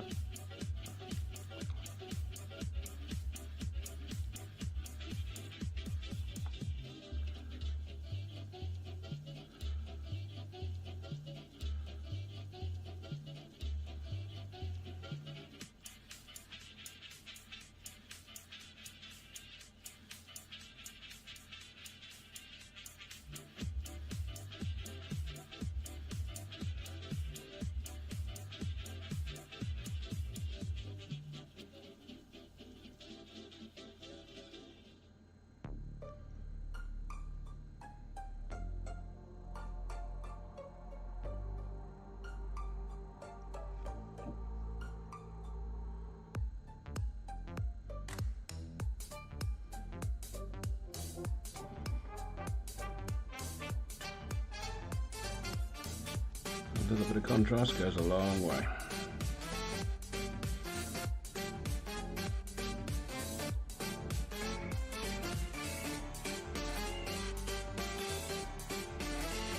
I don't know how many points these guys are. I think they're about 100 and something as a unit. So making a little bit of progress towards this month's 250 points, which I think I've probably already smashed, but I'll keep plugging away.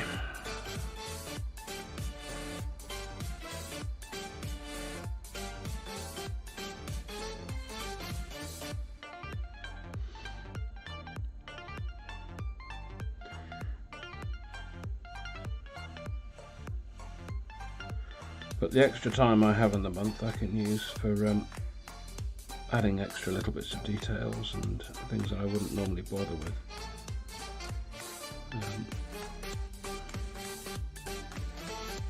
Just painting for the table.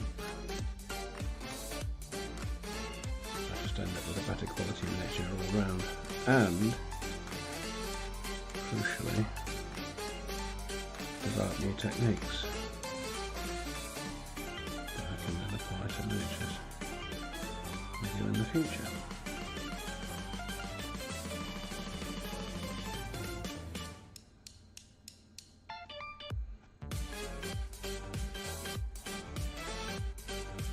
Well, I didn't used to do this.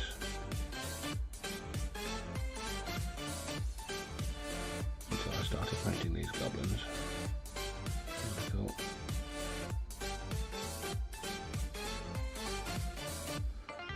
why not try the layer approach a little bit? And I found it works. And I kind of like it.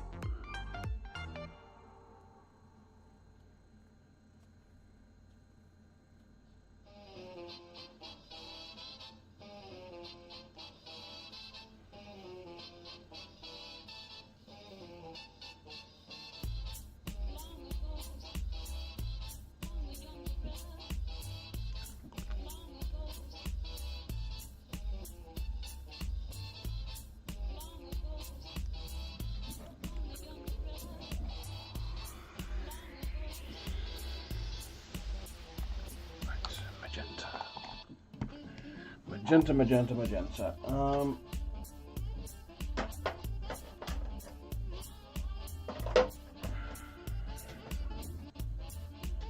It says it's magenta, but I don't know whether that'll actually.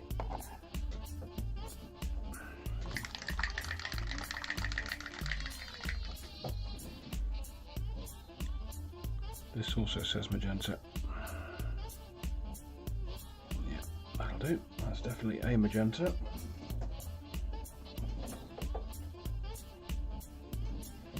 Slowly investing in these. I think they're quite good paints. The consistency out of the bottle is very good.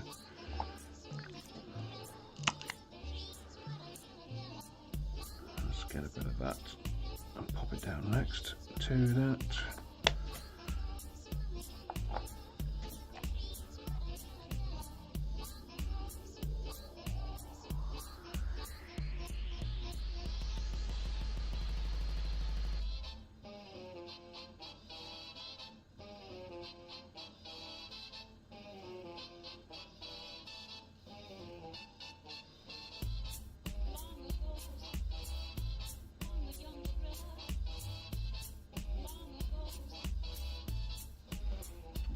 dotting these on. I don't know whether you can see that. Let me just get my glasses out of the way.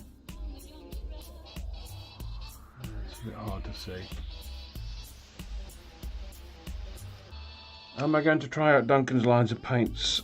Yes. I will give them a go. I have an order lined up from Element for a good selection of them. Mostly going for the primary colours, so I can mix other colours from them.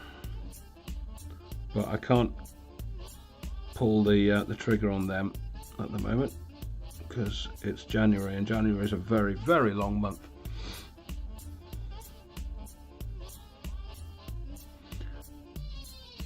Coming after Christmas as it does, and lasting about 36 years.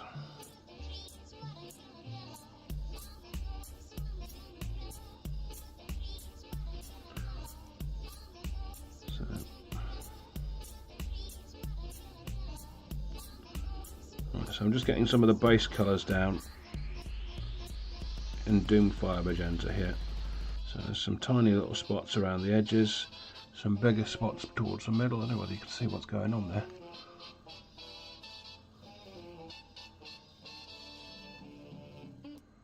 You'll see in a bit. Roll on payday indeed. I could do with about 3 or 4 paydays.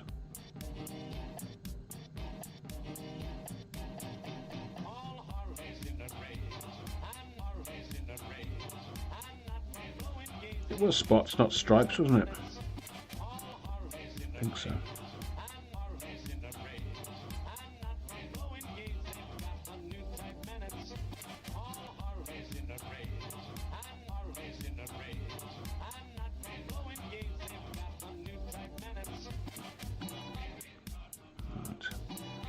Some of that magenta, mix it with a bit of that magenta.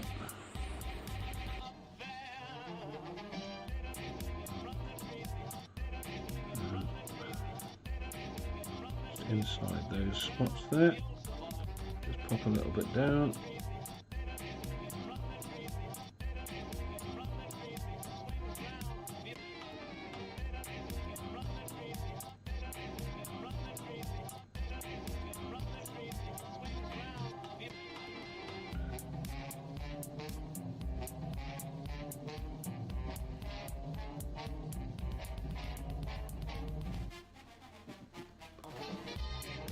See what's going on there yet?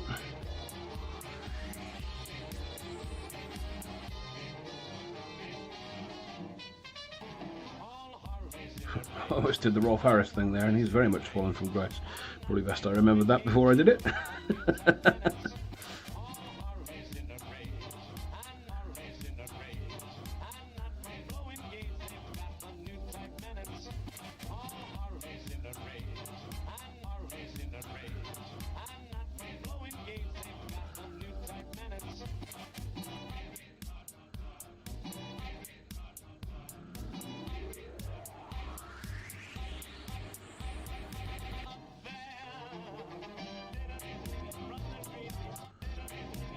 So just showing that these people, anyway, let's not explore that. We're having fun. Or I'm having fun anyway. For you guys, I'm guessing it's mostly Stockholm Syndrome at this point.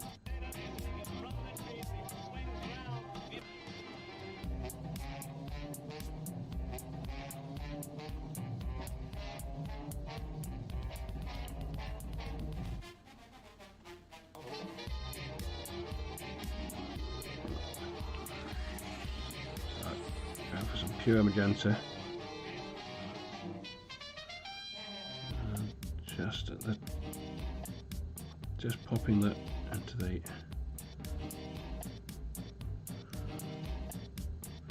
some, not all of the spots.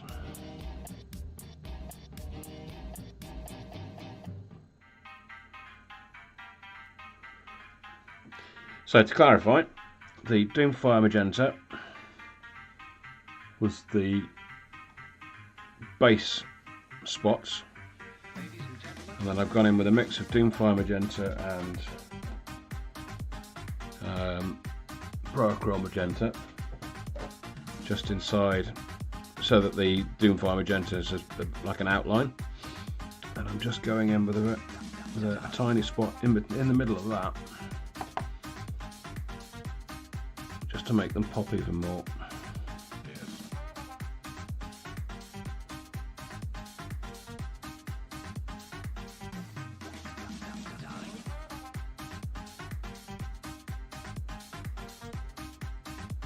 The Doomfire Magenta or the magenta generally, and the orange seems to work quite well.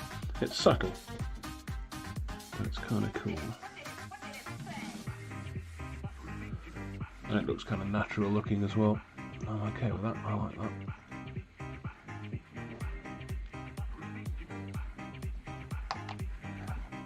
So there's our magenta spots on our squig, and we're going to grab squig orange. Yep. It's a rather cool flesh colour as well. Pop some of that down there.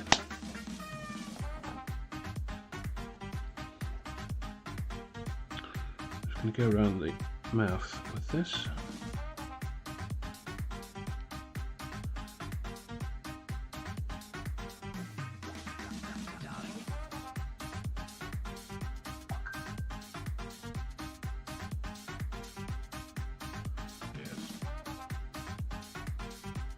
So that his lip is a subtly different colour.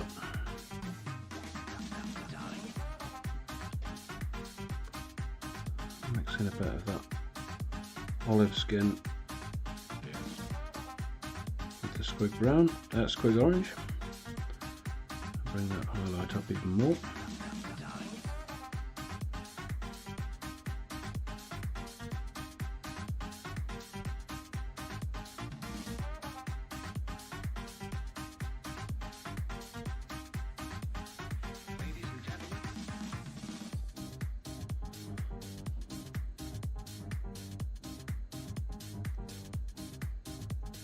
Bit more of that olive flesh, olive skin, or whatever it is.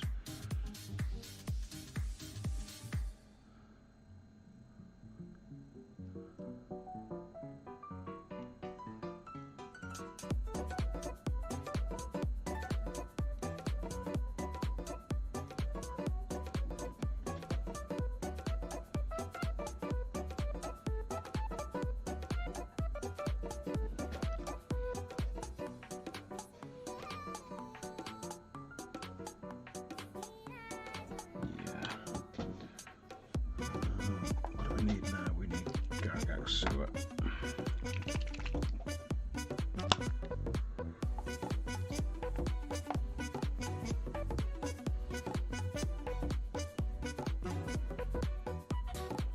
going to pick in the teeth of the Garagax sewer to give them a base shade, because we're going to come in with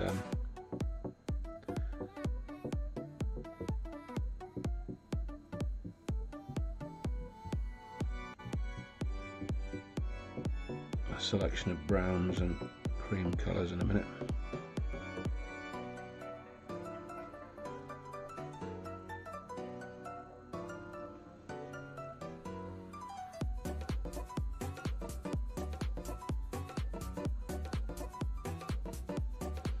You just want to lay down that outline first.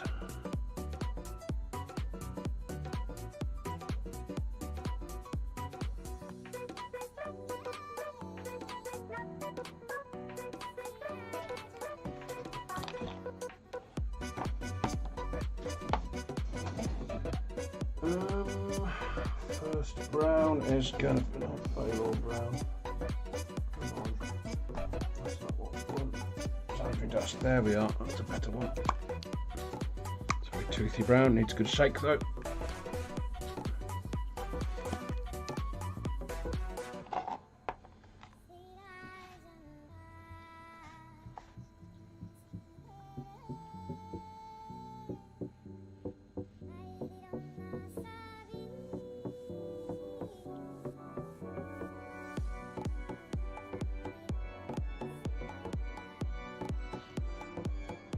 can see, because of that initial layer of Garrigate sewer, there's a bit of an outline.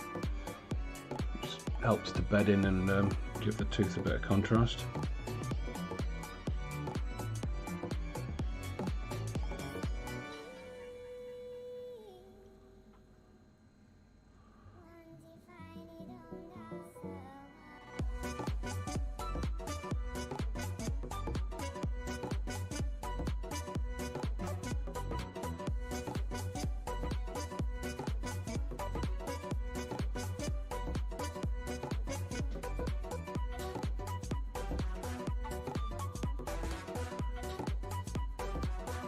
Chuck a bit of this on the horn as well.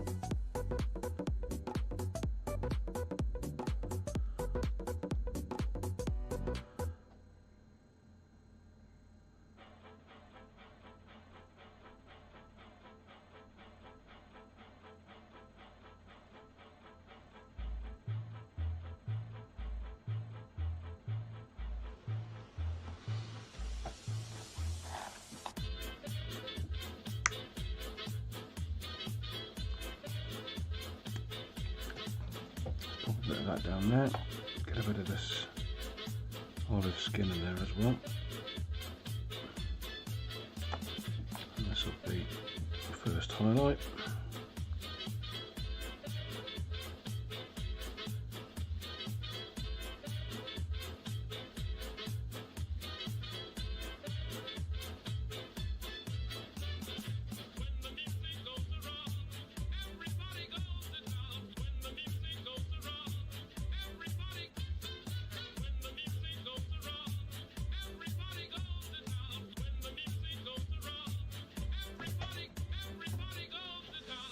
I don't know why it's called olive flesh. I've never seen an olive that colour.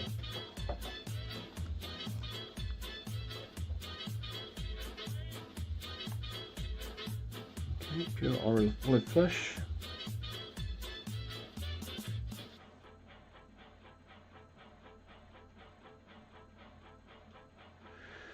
Yeah, I do like these Procurator paints. You almost don't have to dilute them. They're very smooth, straight out of the pot.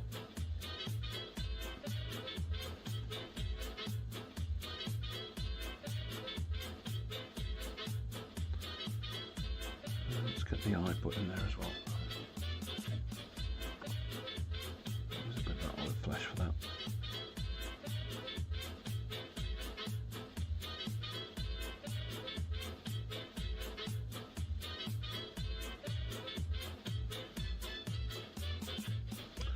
And the other one. Again, it can be quite advantageous to move the miniature, turn it upside down to get a better angle on one his eye sockets.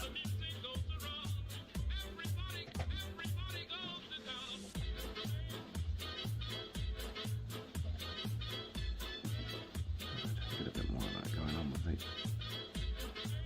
squid brown here. Squid orange indeed. Just want to get a bit more of a highlight going on the. It was starting to get blended in a little bit too much.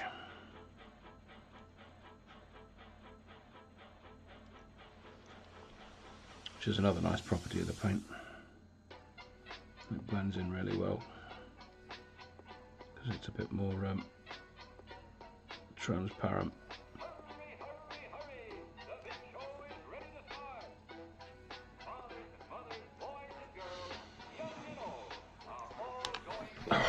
Ooh. Oh wow, we run it over. So what do you think? Come back to this next week? Do you want to see these painted to completion, or is there another live stream in this, is what I'm saying? I'm thinking there possibly is.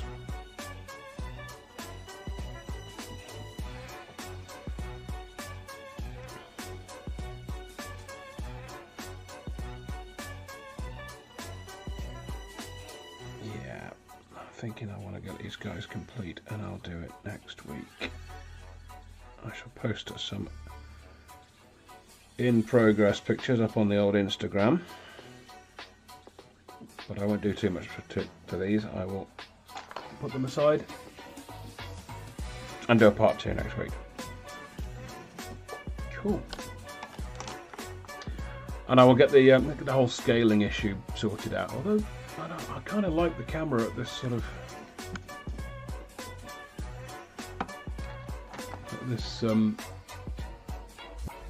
magnification. I think that works well, but I'll get the rest of it sorted. And he looks proper vibrant. I don't know whether I've done something accidentally to the colours on the stream, but yeah, I'm liking him. Oh, these goblins are such fun. Alright folks, thanks for stopping by. Happy New Year, and I shall see you in the next one. I think I'm going to head up and get some sleep for now. So yeah, like and subscribe, do all that good stuff. Tell your friends, share, do all the good stuff. Thank you, Mick, for the tip earlier, and for being an able mod in my chat channel. And I shall see you all next week. Ta-ta for now. Typical, look at that. Oh, so much that needs fixing. Bye for now.